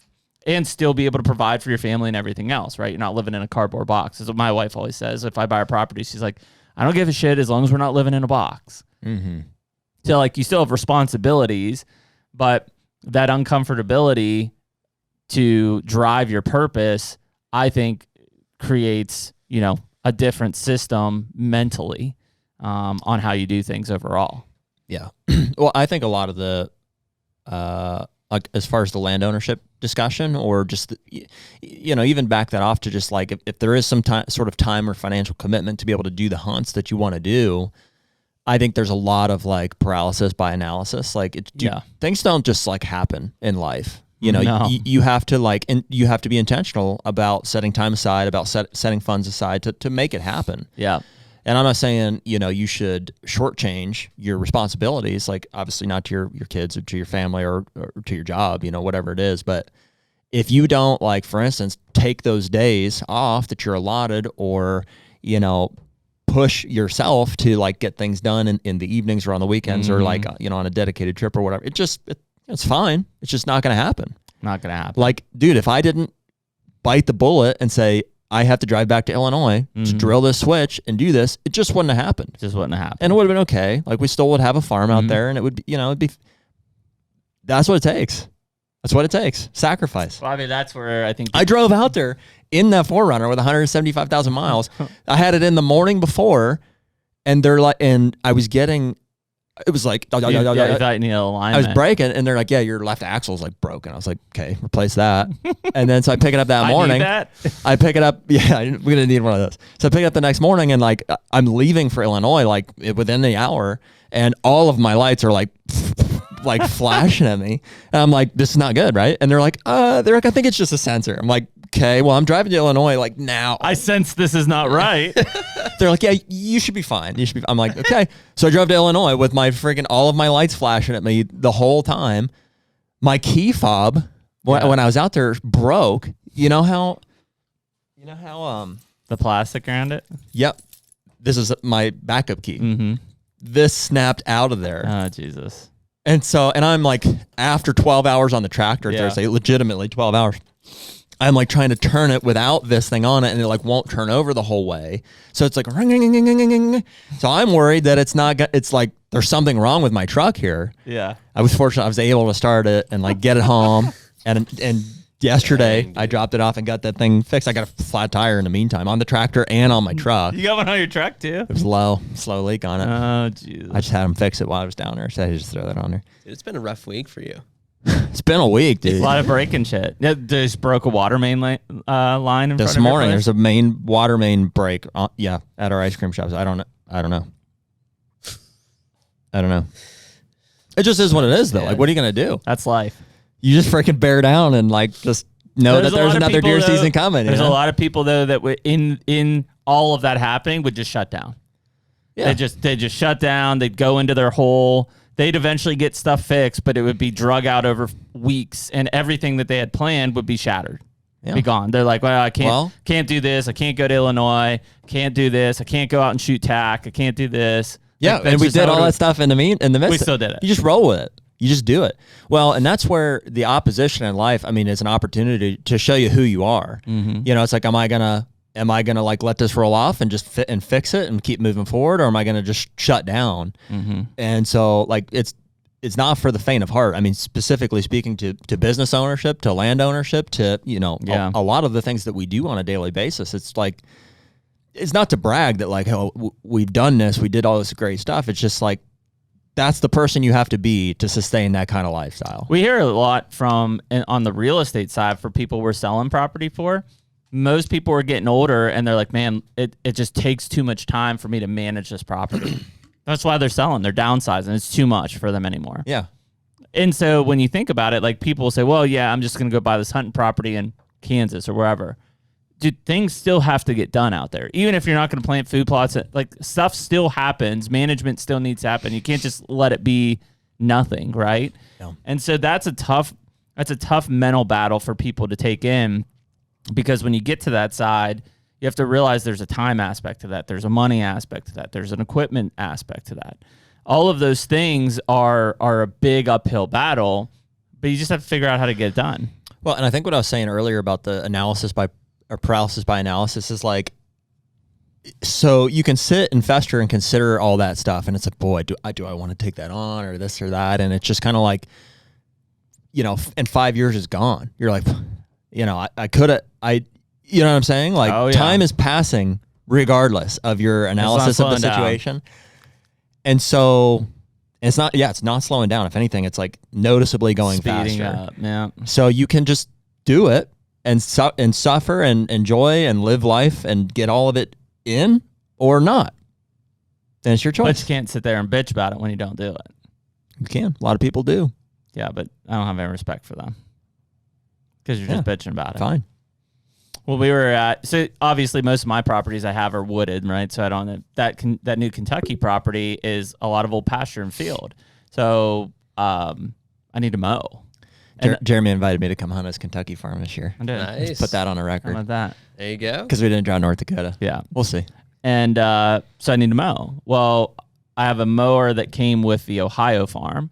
So I drive there whatever, 2 weeks ago to do all my disking. So I've got my tractor, I've got forks on it because I moved my box blind around, and I've got the disc. Well, I mean, it's a 21 foot trailer, but that's like everything I've got.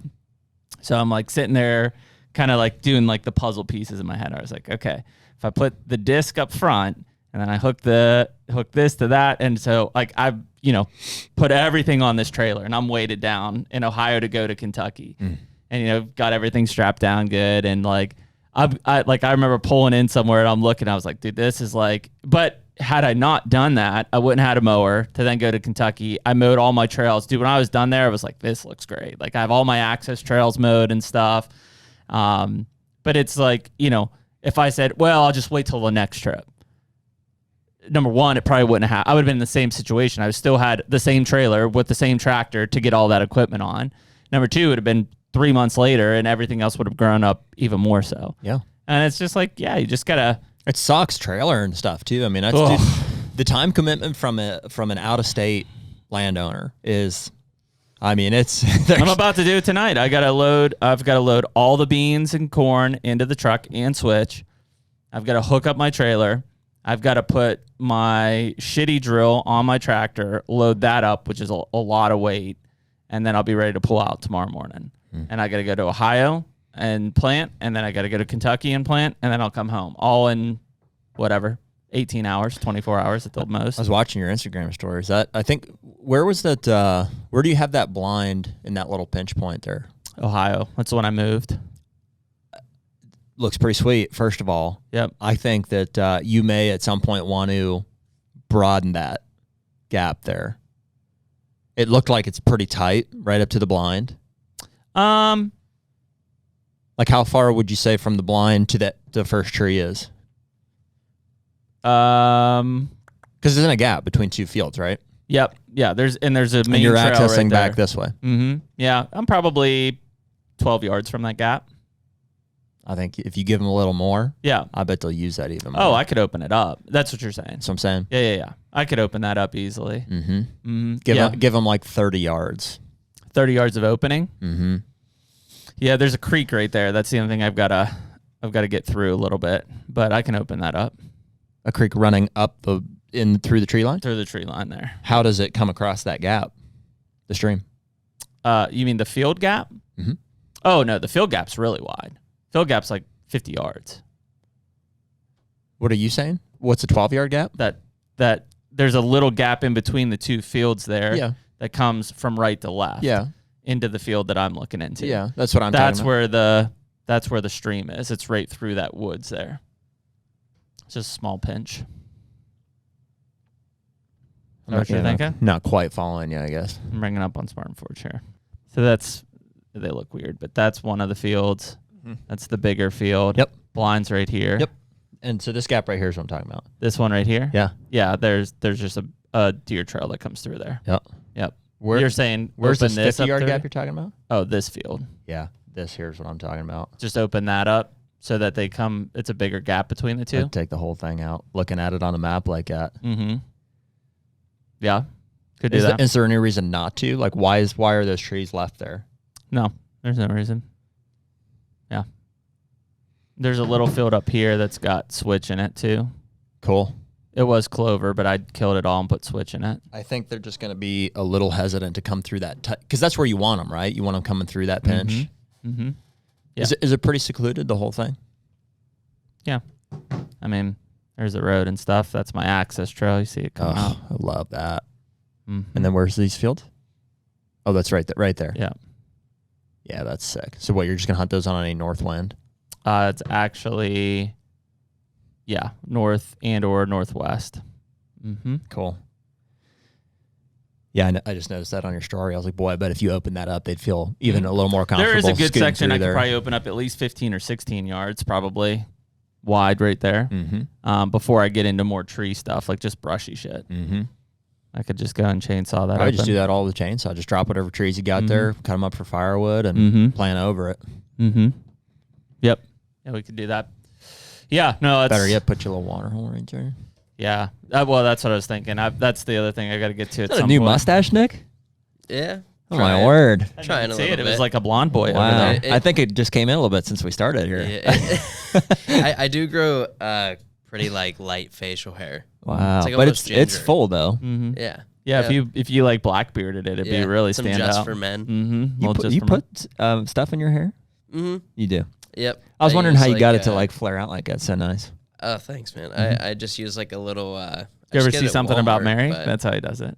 Ever see what? Something About Mary. You ever see that movie? Yeah. Ben Stiller, Matt Dillon. Yeah. She like puts the in her hair. That's what Nick does in the morning. You've referenced that a few times. I need to probably dig into the reference, but Yeah, just a little bit of clay.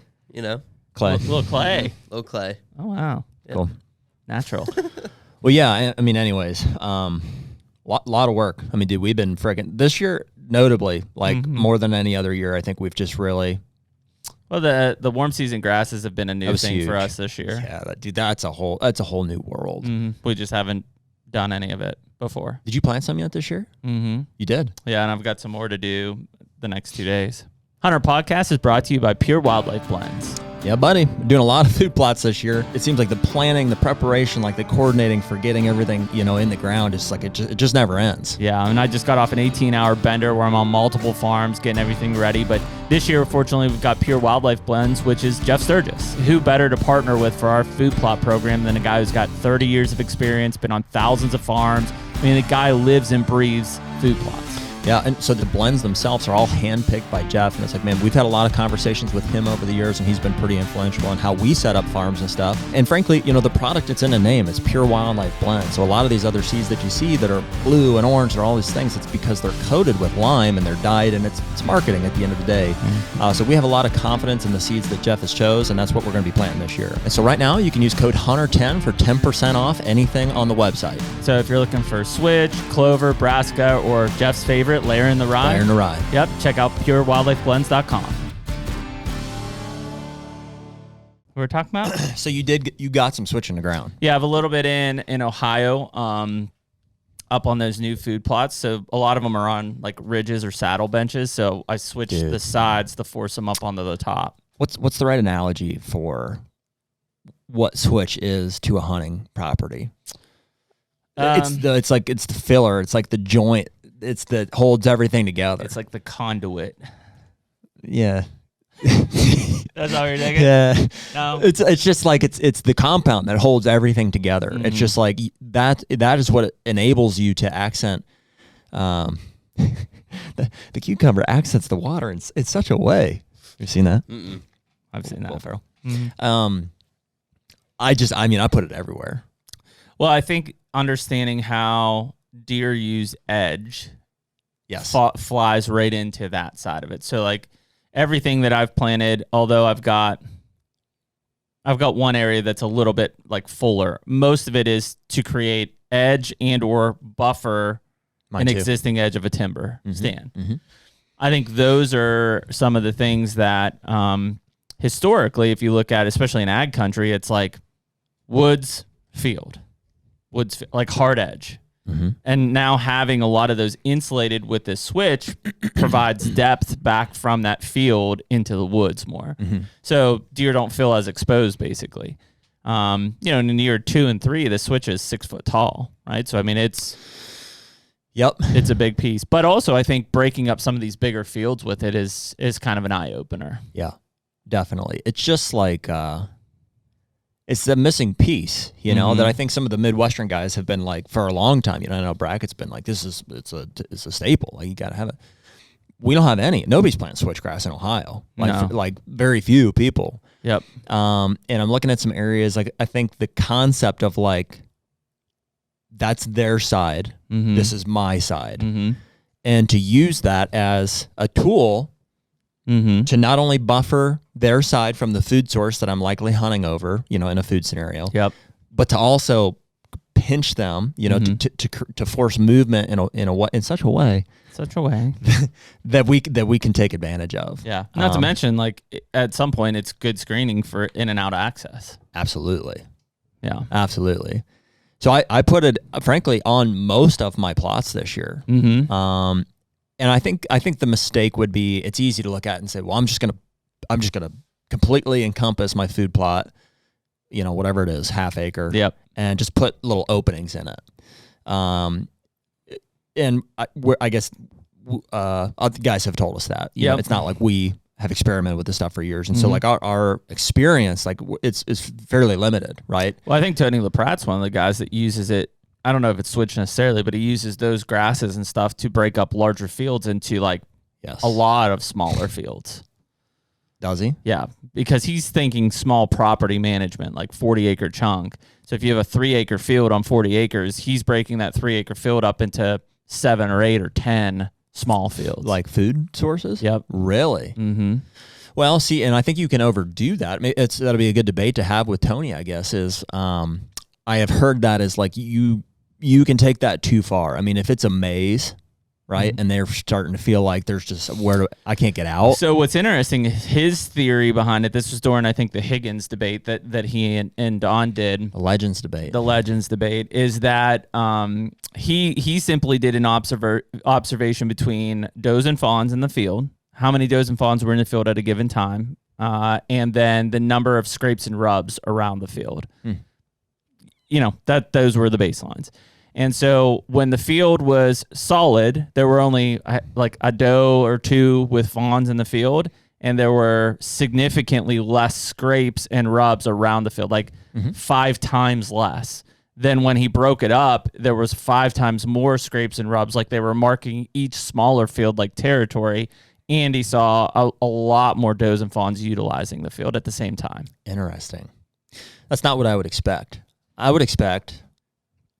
You would think, based on my observation, I see quite a few does in a field already, like in a big open field. So, and because I'm working in that direction, sure. Like you have big fields, breaking them down smaller. I would say they're gonna rub and scrape any tree that's available, mainly on the scrapes. You know, they'll rub anywhere. Sure. I think they prefer certain types of trees. You know, especially softer. You know, especially your cedars, your maples. You know, your whatever, different types of trees. But as far as a scrape, they'll scrape any licking branch that's available. And so regardless of how many broken up food sources you have, if there's no good licking branches, they're not going to make a scrape there.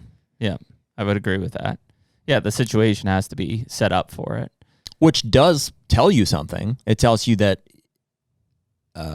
if you can break it up more and you can offer them more scrape trees, licking branches that they have to hit it.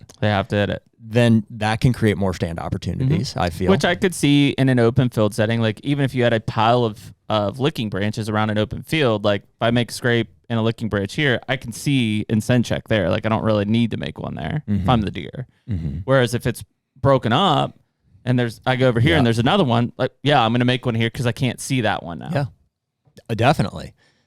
Oh, dude, this is fun stuff because I like that's you can really take advantage of it. So if you incorporate now this kind of switch conversation that we're having and also breaking it down, from a visual standpoint, if I have like, let's just say it's a square food plot, like say it's an acre, and then I've got a V of switchgrass that pinches them down to a blind or a stand site that I can access with a prevailing wind, and I've got a scrape on both sides now. Yep. Or better yet, a scrape that's like right in the middle. That's the point. It's the only point where they can visually see both sides of the food plot. And it's also where they can cover the scent scrape. And it's also where you happen to be able to pinch them down and kill them. Yep. I agree. Yeah. Which is kind of what you're doing with that Ohio spot. Oh, absolutely. I think it's close. Yeah. And I've got some that access piece coming in. I'm going to put switch in there, but I'm also going to use some of Sturgis's, what's it called? Deer fence, I think is what it is. Okay. So it's got Egyptian wheat and sorghum and stuff in it. Yeah. So I'm going to put some of that in there. An annual screen. Yeah, because I need screening like this year, and switch probably isn't going to fully cover me. So I'm going to do some of that, and then even on some of those areas in that bigger field, just from a pinch standpoint and from an insulation on the woods, I'll do switch and or some of that deer fence on there, depending if I need access to it. But yeah, I mean that has been. Well, I did it on. I don't think I did it as thoroughly in Kentucky or in Ohio as I did in Kentucky. But I mean, I haven't planted yet. I'm going to put all of my annual screening and my switchgrass and stuff in here in the next couple days. Basically. What do you think? Are you going to hold off on corn, or are you going to still go for it? I'm probably going to put it in, and I might mix it in there on some of the stuff too. But we'll see. But at least on the Kentucky farm, like I've gone in and I've put I've measured out like all my switch areas. So like, you know, clearly from a standpoint, like you can see like the fields, and then these are like the switch borders and stuff that are all, you know, encompassing and or screening borders. What are most of your switch passes there? Is that like 10 foot? Wide? Yeah. 12 to 14. So it should be 2 passes of my drill. Yeah. Yep. 1 up, 1 down. Yep. Yep. Nice. Yep. So, yeah, most of them are 10. I do have one. This one's going to be bigger because this is one of those big field dividers here. Mm-hmm. That will be corn too, but I might put some screening and stuff in it as well. But yeah, you can see all my screen passes and stuff. So yeah, it's and I don't know, right? It's a long-term game with the warm season grass. The big thing is obviously making sure that you've got good control of the weeds and grasses prior to seeding. Yeah. To get it up out of the ground. But I mean, in a lot of cases, you see guys not having a very successful first year, but then the second year, it's like, holy shit, this all switch. Well, not that it's not successful. It just takes time. Takes time to establish, yeah. Which is why I'm going to end up doing... That's the number one question is this switch? Yeah. Oh, dude. Is this switch? I'm on like a switchgrass group on Facebook, and it's like, that's every question. It's like, no, that's foxtail. Yeah. So, but yeah, I mean, I think that's a big one to kind of look at here, but... I mean, it's such a cool plant. Like, just to see it in action and see it like taken off in September type of a thing, it's just like, what better tool is there for like the whitetail manager? Yeah, well, and it's got a ton of other benefits for nesting birds, and even, like I said, access for hunters. I mean, just to have that natural buffer from a screen standpoint is enormous. So, yeah, so I've got a bunch to put in over the next couple of days, and I'm going to do anywhere I'm using it from a screening standpoint for this year. I'm going to put in that Pure Wildlife deer fence as well. So you're drilling it all? Mm-hmm. Okay. So what's been your process? Have you treated any of the soil yet? Everything's been hit with atrazine, gly, and 2,4-D. What are you doing on that cocktail? Is it 2 quarts of everything per acre? 2 quarts of everything. Yep. Heavy. And heavy. And then so half gallon is what that is. Yes. 4 quarts in a gallon. Yep. 32 ounces per quart. I'm using 6 quarts of cocktail. 2, 4, 6. Yep. Yes. So half gallon of each. Yes. Correct. Gallon and a half total. Yes. Of chemical. Yes. Per acre. Correct. Yep. So I treated all of it already with that. And then last week when I did disc some of the areas that were a little rougher. Like some of the barren areas are going to drill perfect. I did disc some of those, but when I do all of this, I'm going to come back with simazine or atrazine and spray those areas that I drill. Yeah. So you're going to drill it with your, what is it? My Tar River. Your Tar River. Yeah, which is kind of shitty, but... Can it handle a small seed like that? Yep. Yeah, I mean, I drilled brassica and stuff last year with it. Can it handle big seed? Like grain? It's got 2 bins. Cool. Yep. Small seed bin, big seed bin. And your only problem with that is it's not heavy enough. It's not heavy enough, and it's not precise, very precise. Okay. Like, you know, even on beans, like, I mean, on my big box, I can go from 0 to, I think, 8 on my settings, right? At 1.5 on beans, I'm putting out almost 80 pounds per acre. So it's like, what the hell would you use 7 or 8 for? Wow. You know what I mean? So it's kind of weird in that. And even that is like, the coulters that are cutting, basically, they sometimes come out of line. Like everything's kind of, it's probably Chinese, you know, no offense. Well, I think that is one, feature of a no-till drill is like it's not perfect. Yeah. And I mean, I think I paid $6,200 for it. But I mean, and what I'm hoping for. I mean, that's super reasonable as far as drills are concerned. I mean, most of them are 15,000+. Yeah. So it's 6,200. Obviously, this year I defeated the purpose in a lot of cases because I went and disked before I used my drill. But last year I drilled 9 acres of corn in Kentucky, and it did pretty well, straight into old pasture stuff. Like, did it do well? Did you have good corn stand last year? Oh yeah, I mean, dude, you should see all the corn on the ground right now. We didn't talk that much about it. Yeah, here, I'll show you a picture. You had 9 acres of corn last year? Yeah. Jeez. And the deer didn't eat it because it never got cold enough. I mean, they ate some of it. Did you mow any of it?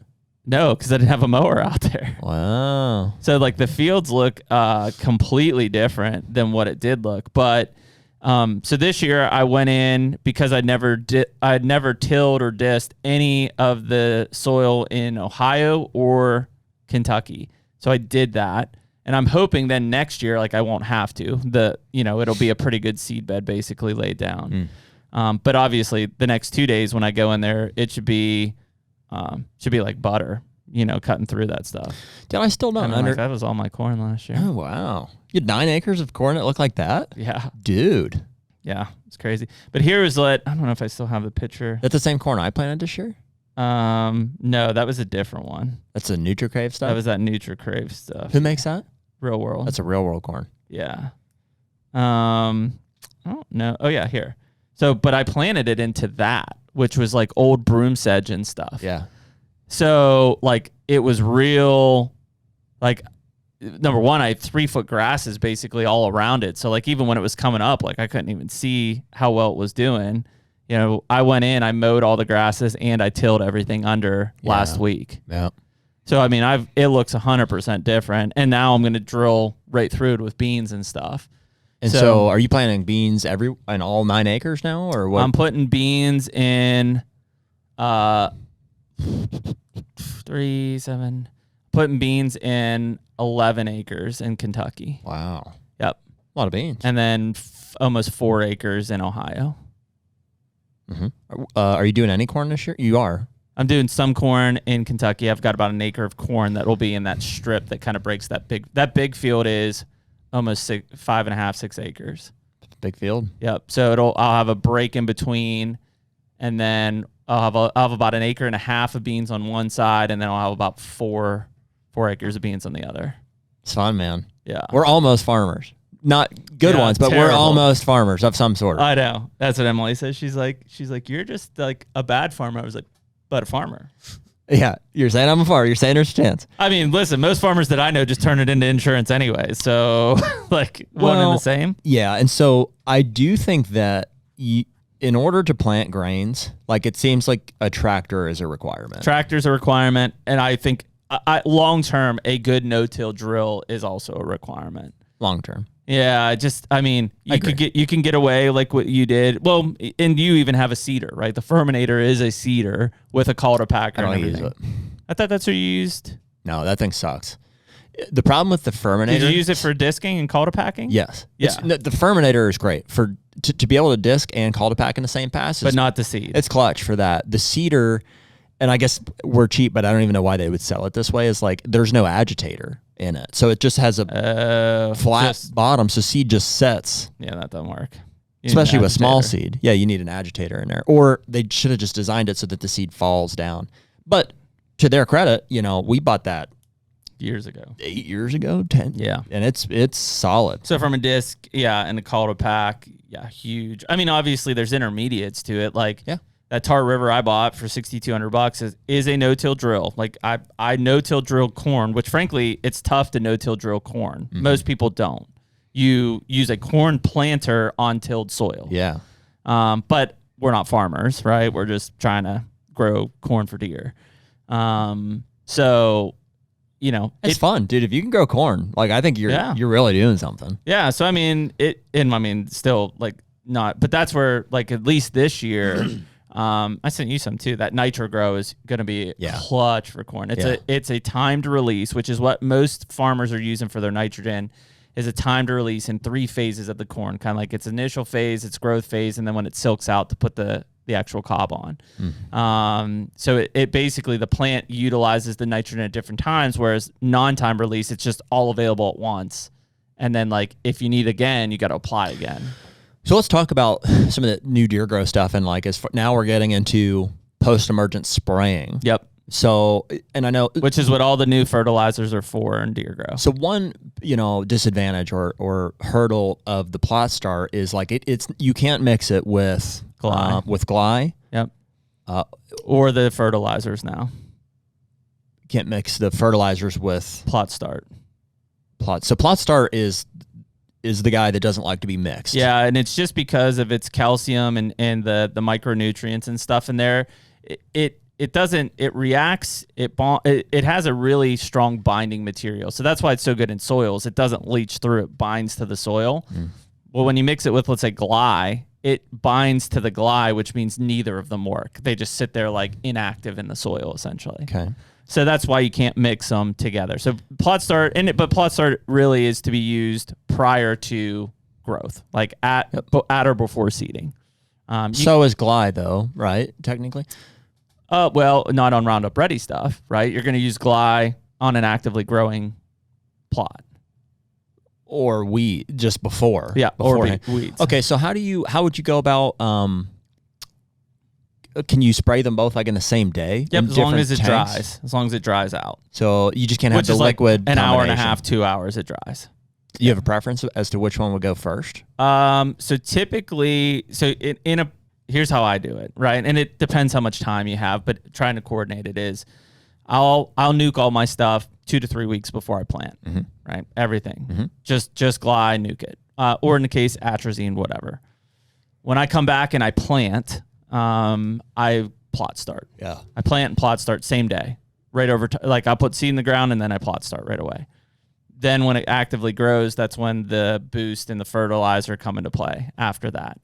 So if we're talking about like our Roundup Ready beans, I sprayed 3-4 weeks ago now. Yep. I tilled last week. I'll plant tomorrow when I'll plot start. And then when I spray with gly in 3 or 4 weeks, I'll put all of my boost and fertilizer in that same tank. Yep. One pass. So I've got corn and beans in the ground. And within the next 2 weeks, I'll be looking at spraying both of them, I think. With gly.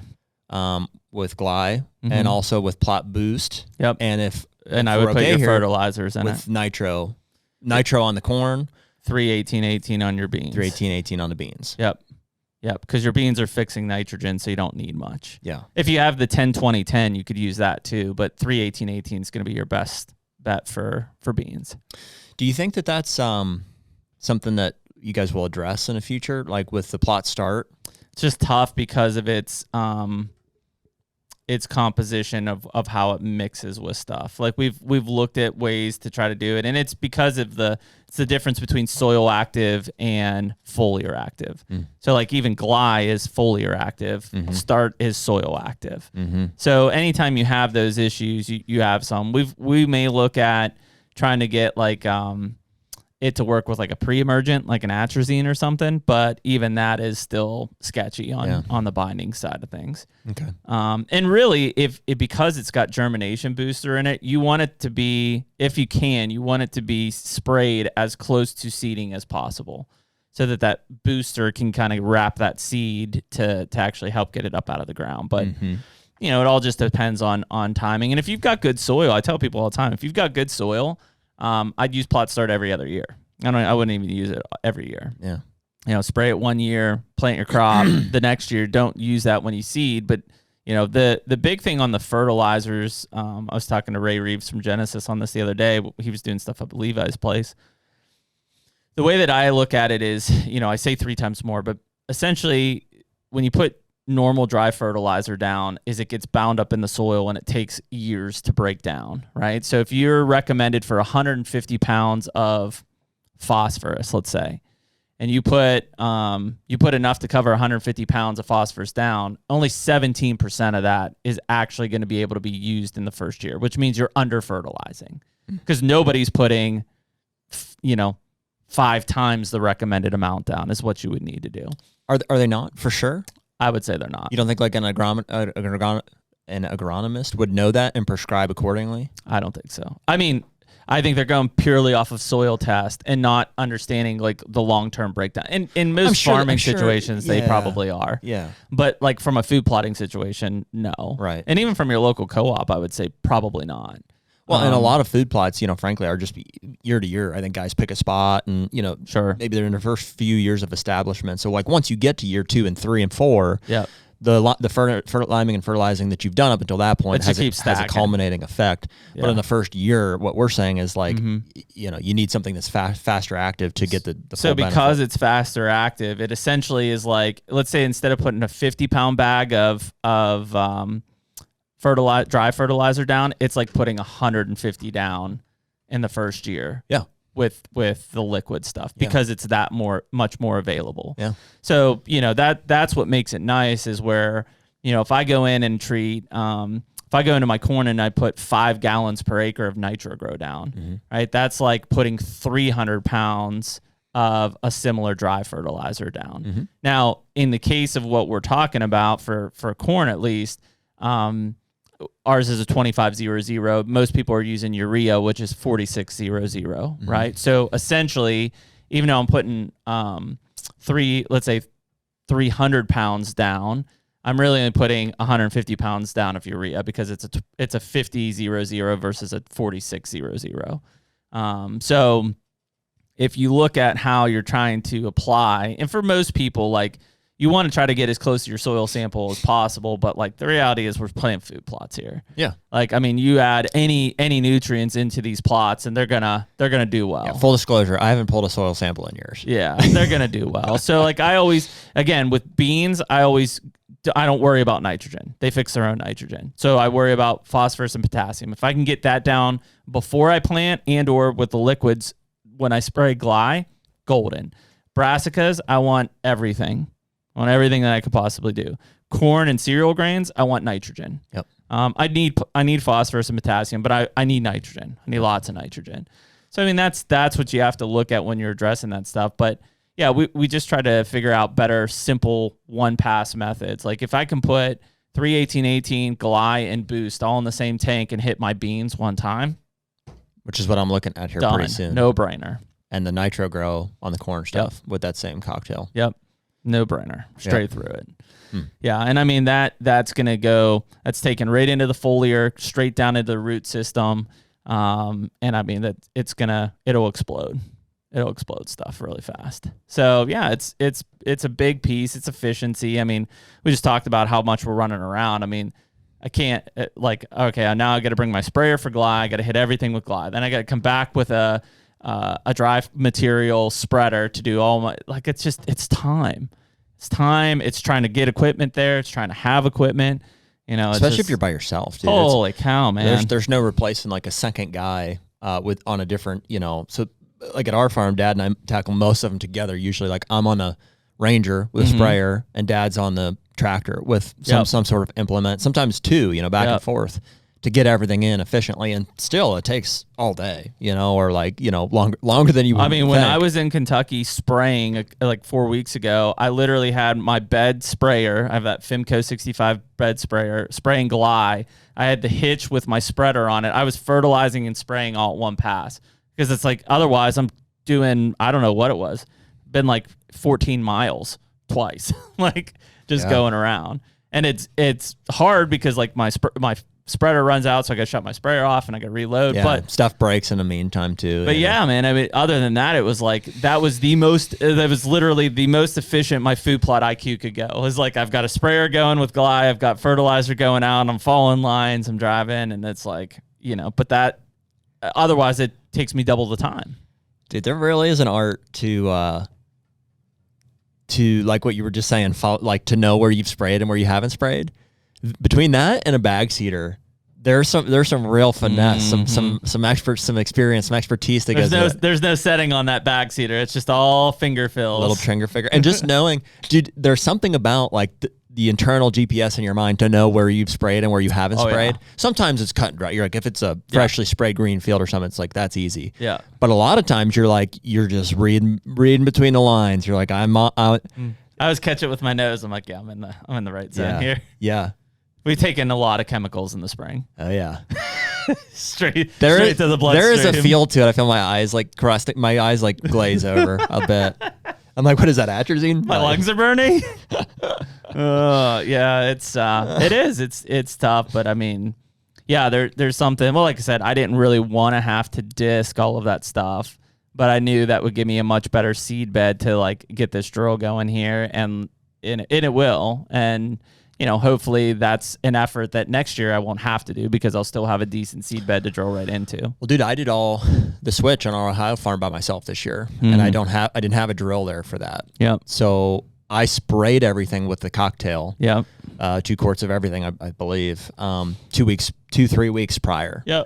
I wanted it good and dead because I was going to be disking it. Mm-hmm. And then I went back, like I said, 2-3 weeks later, with the tractor, with a ferminator, and I had the bag seeder and the seed with me in the bucket. Yep. And so what I did was I went from plot to plot to plot. The biggest, I planted, I think, about 3 acres. The biggest was about an acre. Yep. Acre and a half. I Okay. did 1 acre and a half, 1 acre, and then the rest were like small sections incorporated into food plots and stuff. So I went and I disked each one of those with the cultipacker down. So I did a light disc Yep. just to agitate the soil with a cultipack. And then I bag seeded each of it. Yep. It calls for 7 to 10 pounds per acre, but just per recommendation, I went a little lighter. I went like 6 pounds per acre.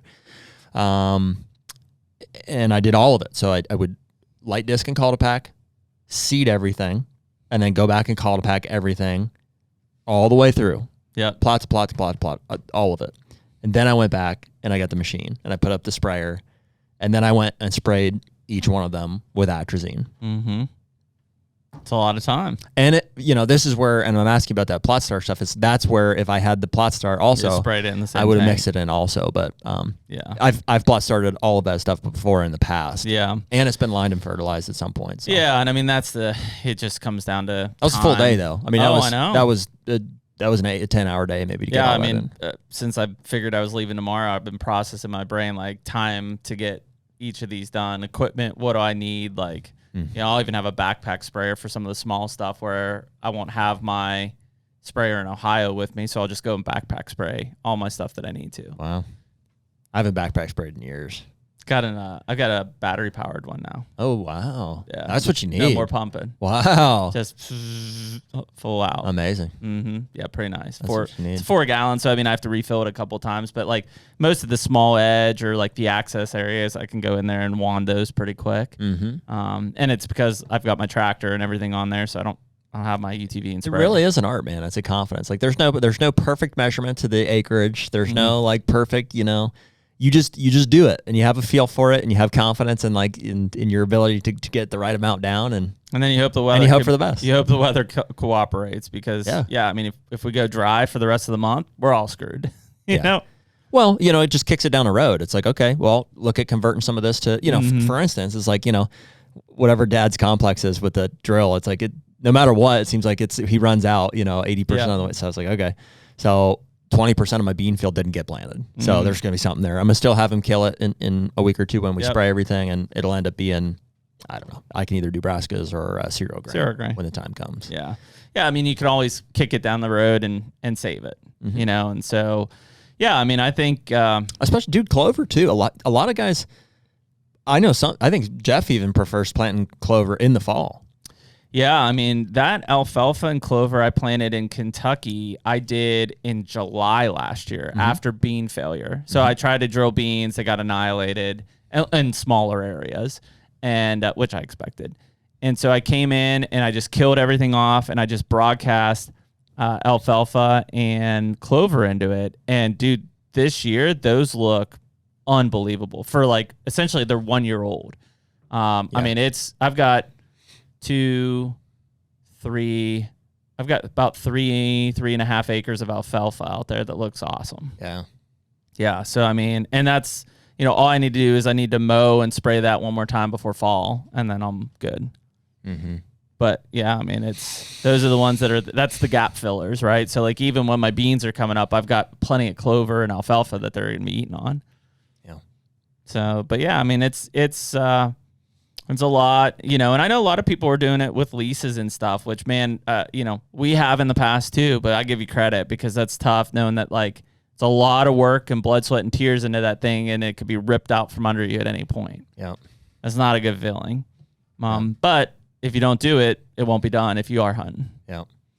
So it's coming, man. We're rounding the corner here. Like you said, everything's essentially in the ground except for fall plots. A little bit of maintenance here midsummer and stuff, but it's kind of like, just bear down and this is the time to grind it out and be working. And so I think that's kind of like where we're at from week to week here. And before we know it, it'll be there. So, that'll start to transition, I think, into, more hunting strategy. And like at some point here, stand setups, we're more gonna cameras. Start getting some cameras back out, and like, dude, I'm pretty jacked up to see what we've got. I'm for whatever reason. I mean, we did a little bit of like defensive baiting last year, and like we had a good food source last year, which I think helped. But I'm optimistic about some of the deer that we'll have to hunt this year in Ohio. It's interesting. Yeah. I mean, that one bigger buck I've posted on our stories before in Ohio, stud. I have him from 2 years ago. So it's like, okay, like clearly in Kentucky, the same way, like I'm getting these deer through, not all of them, but I'm getting some of these deer through. So yeah, it'll be interesting. Ohio is a complete reset this year after timber. Like, I don't know what's going to show up.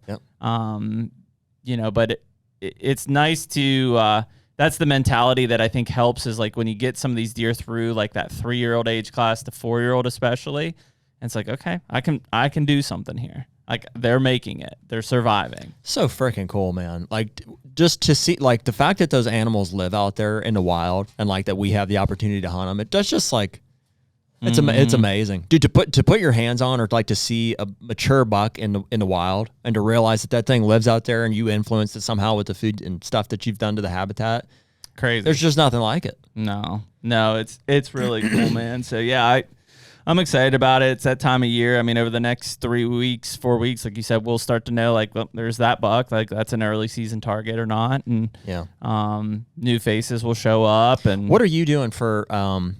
I gotta pee one more time, but I do want to talk about like what are you doing for stands like on your place? Are you hanging fixed position like stuff here? And when I take a lake here, I'm gonna grab that new Lone Wolf hybrid and show it to some people here. Like awesome from a run and gun standpoint, which we do a fair amount of. You just absolutely can't touch it. It's awesome, but it's only half the strategy. We've got a lot of stands in the fixed position in the tree right now. So here I'm gonna take a leak and I'll grab that. Okay. The HUNTR Podcast is brought to you by Sever.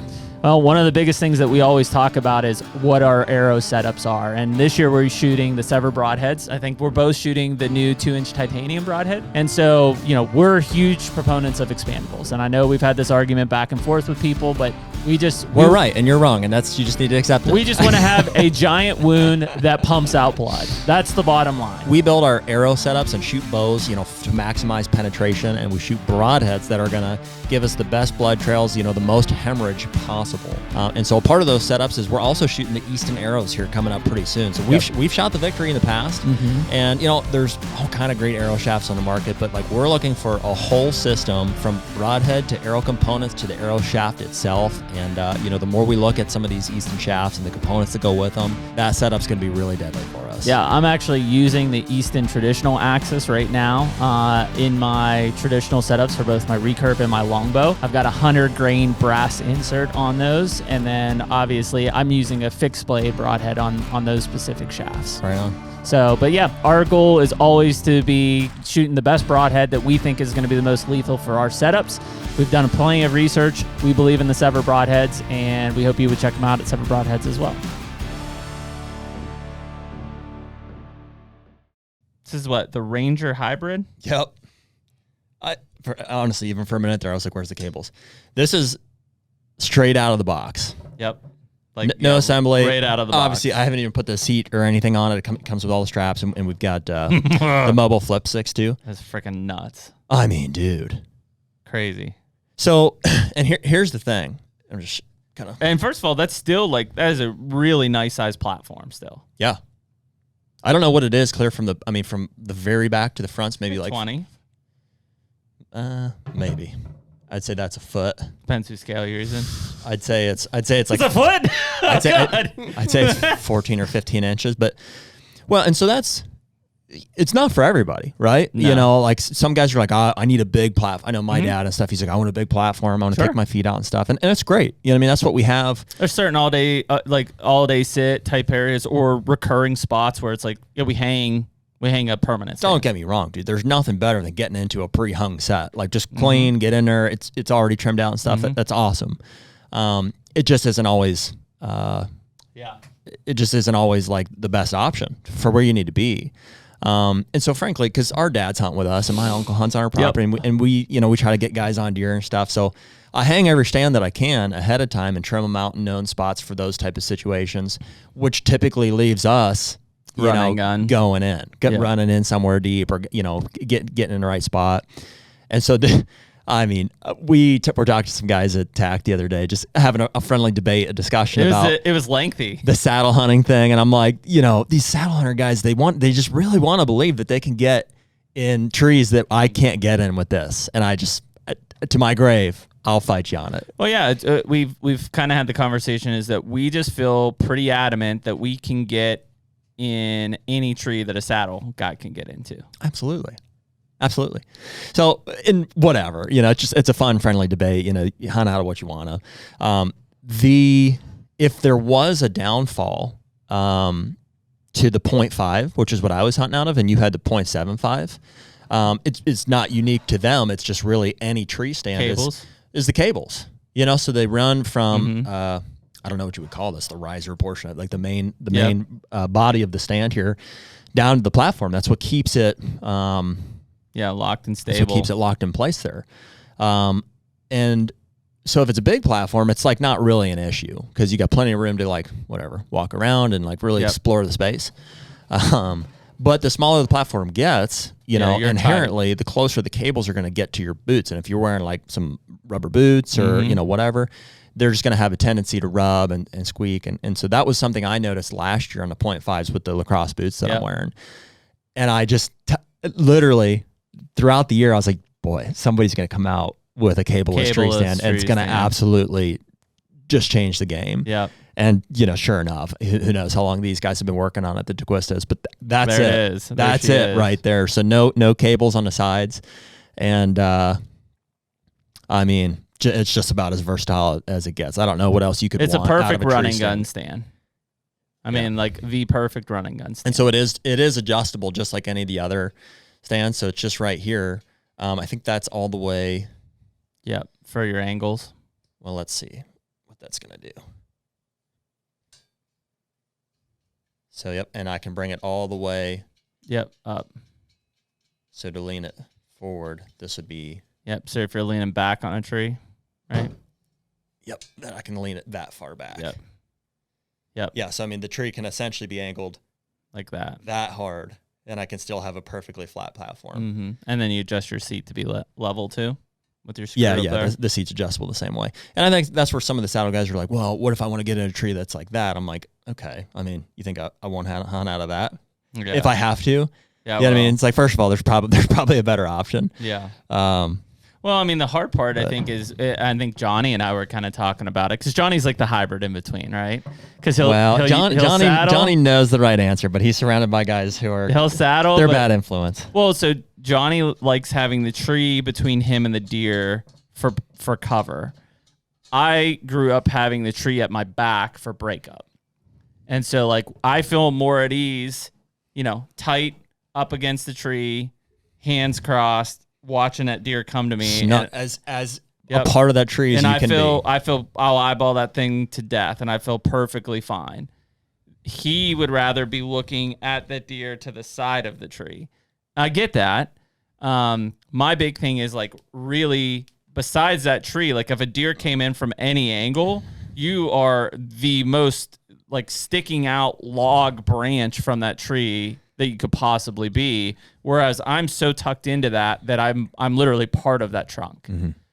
That's the difference. And I don't feel comfortable facing the tree at all times. I feel more comfortable having 180 degrees of open and then having to lean around a tree to shoot. Mm-hmm. Well, so maybe it's just preference. That's I don't the other know. argument. They're like, well, I can shoot 360 degrees. I'm like, yeah, me too. Yeah, me too. Yeah. Me too. We are going to do it. What's that guy's name? He was with Timber Ninja. Timber Ninja, yeah. Jason? Yep. Jason right. from Timber Ninja, I think. We had a friendly debate, and it was it's a $500 bet at the end of the day. Yeah, he's throwing money at it. I was like, okay. So we'll do a challenge here at some point. I want to flesh it out because these guys are like, oh, I could get in this tree and you couldn't. I'm like, let's try it. Yeah, I could get into it. So I think it is just, it's a preference of how you want to hunt and how you want to sit. And I don't think I'll ever feel comfortable always facing the tree. And again, just kind of being out in the open. I want to be tight up against that tree. Mm-hmm.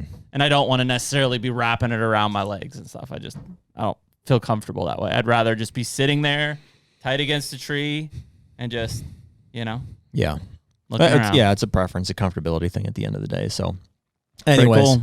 I'm super impressed with that tree. I mean, as somebody who borderline snobbishly just really appreciates like the best of the best. That's it. That's it. You know what? I can't remember what it retails at. $4.99 maybe? Yeah, like not as bad as you would think. Yeah. Well, and if you are a saddle hunter, like that's why it's a hybrid, is like you flip that seat up and that is your platform then. Absolutely. I think that, and even Jason made that point, like, hey, I not advocating like not a lock on, but it's essentially saddle over a harness, like a traditional Correct. harness. He's like, I want to use this platform, like, and so fine, however you're comfortable doing that. I mean, maximize it there, but freaking look at the teeth on that thing. Yeah. I'll lose a ring finger. Yeah, be careful with your rings on that. But no, it's a great stand. It's that mobility from a running gun standpoint is so critical. I'm excited to have that because we do have 7.5s and 0.5s. You mentioned it, like we bought some ladder stands. Like we have ladder stands permanently set. I've got hang-ons permanently set.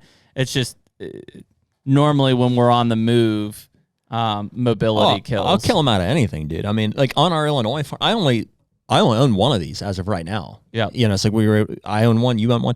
I have 2.5s. Yep. And full setup. 2.75. You only need as many as you're, at one time. It's not like I leave these things. Most of the time it's two. I like to have a morning sit and an evening sit. So if I go in and hang and hunt my morning, I'll leave it because I'll go hang and hunt somewhere else with my other set for the evening, and then I can go. Now they're permanently set, and that we do that a lot in Kansas. Yeah. We did that a lot in Illinois as well. This year might be different with some permanent sets. I'll do that on my home farms if I feel like especially during the rut. Like I feel my early and late seasons are pretty solid. Yeah. But the rut is where like mobility of that pre-rut into rut phase where it's like, I'm going to go in and kill this deer on that scrape. I don't have a stand set. I'm just going to go hang it. Yeah. Yeah, absolutely. I think ultimately you want to transition all of your mobile setups into permanent stuff if it's a property that you're going to constantly have access. And, maybe on public land or some reason you wouldn't do that or whatever. But if you can, it's like, obviously, who wouldn't want to get into a pre-hung set and have a big platform, of course. But I just I've never reached that point where it's like there's always a new opportunity, like an exception, a situation where I want to be able to run in. I mean, dude, there's been times where you've seen deer from the road, and you're like, I need to be right. He's going to go back into that spot. Yep. You got to go. So what are you going to do? You're going to go in there with your Ranger and trim it out. No, and that's what they're built for. I mean, almost all of our Kansas strips, I would say the primary thing you and I are doing is running and gunning with stuff. Yeah. So we'll have a promo code, I think, to share with people at some point. If you guys are you going to, invest in a stand like this? I mean, definitely use the code and get you some percentage off. I think it will apply to that. It's amazingly machined. It's a piece of art. I mean, the thing will not creak. The entire thing is cast. I don't know if it's aluminum or some sort of what kind of metal they're using on this. I'm not sure what the weight is. People always want to throw weight at you. I thought they were saying like 6.5 or something. So, yeah, I don't know. Yeah, I mean, I think to that we are in agreement. I don't worry as much about weight as I do bulk. Bulk is the killer. I could care less. I mean, obviously I don't want a piece of lead in my backpack, but I've never once been like, oh, this tree stand is so heavy. It's bulk. It either it doesn't sync correctly and your sticks are hanging out and you're trying to it's making noise. Like when you pack these things up and you put that on your back, I mean, it is dead quiet. Yeah, well, and I think Cody sent us some stealth strips or something too with I don't know if it's the stealth strip brand or whatever, but some things to put on this just to outfit it deafen it up a little more setup. Yeah, I was looking at their little packs as well that they have for that too. Just so that, because that's your day run and gun. It's a pretty sick stand. Yeah. Yeah. So pretty sick stand. No cables to contend with. I'm excited to get that thing up.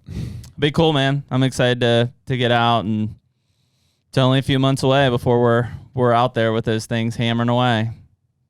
Should be awesome. Very cool. Anyways, that's about it. Back to the madness, I guess. Yeah, just gonna keep grinding through on stuff, and just make sure that we've kind of got all of our T's crossed and I's dotted, and that's all you can do. After that, you just kind of wait and see what happens, and so be it. Yeah, appreciate you guys sticking with us through the off season here and like the listenership or whatever. It's like I think more of you guys have written us than ever before, especially during the off season. Yeah. So we feel obligated to, and we obviously love doing it. Keep doing these all year long, and it's like, but man, before you know it, it's like we're getting back into the meat of it here before too long. So, and I guess I think we mentioned it before, but we're gonna be at the Mobile Hunter Roadshow at the DeQuisto's if farm. there's still tickets for that, we'd love to see you there. If there's still tickets, end of August. Yeah, end of August. I'm Ron Burgundy. I think it's like the 23rd. I'm pretty sure we've yet to figure out the format. But we may do some sort of like a live podcast there with everybody. Q&A type live podcast. So yeah, if there's still tickets, check those out on the Mobile Hunter Roadshow. Jared and I will be there for the duration of that. And we appreciate everybody listening to episode 186 of HUNTR Podcast. And we'll catch you all next week. Later. Take me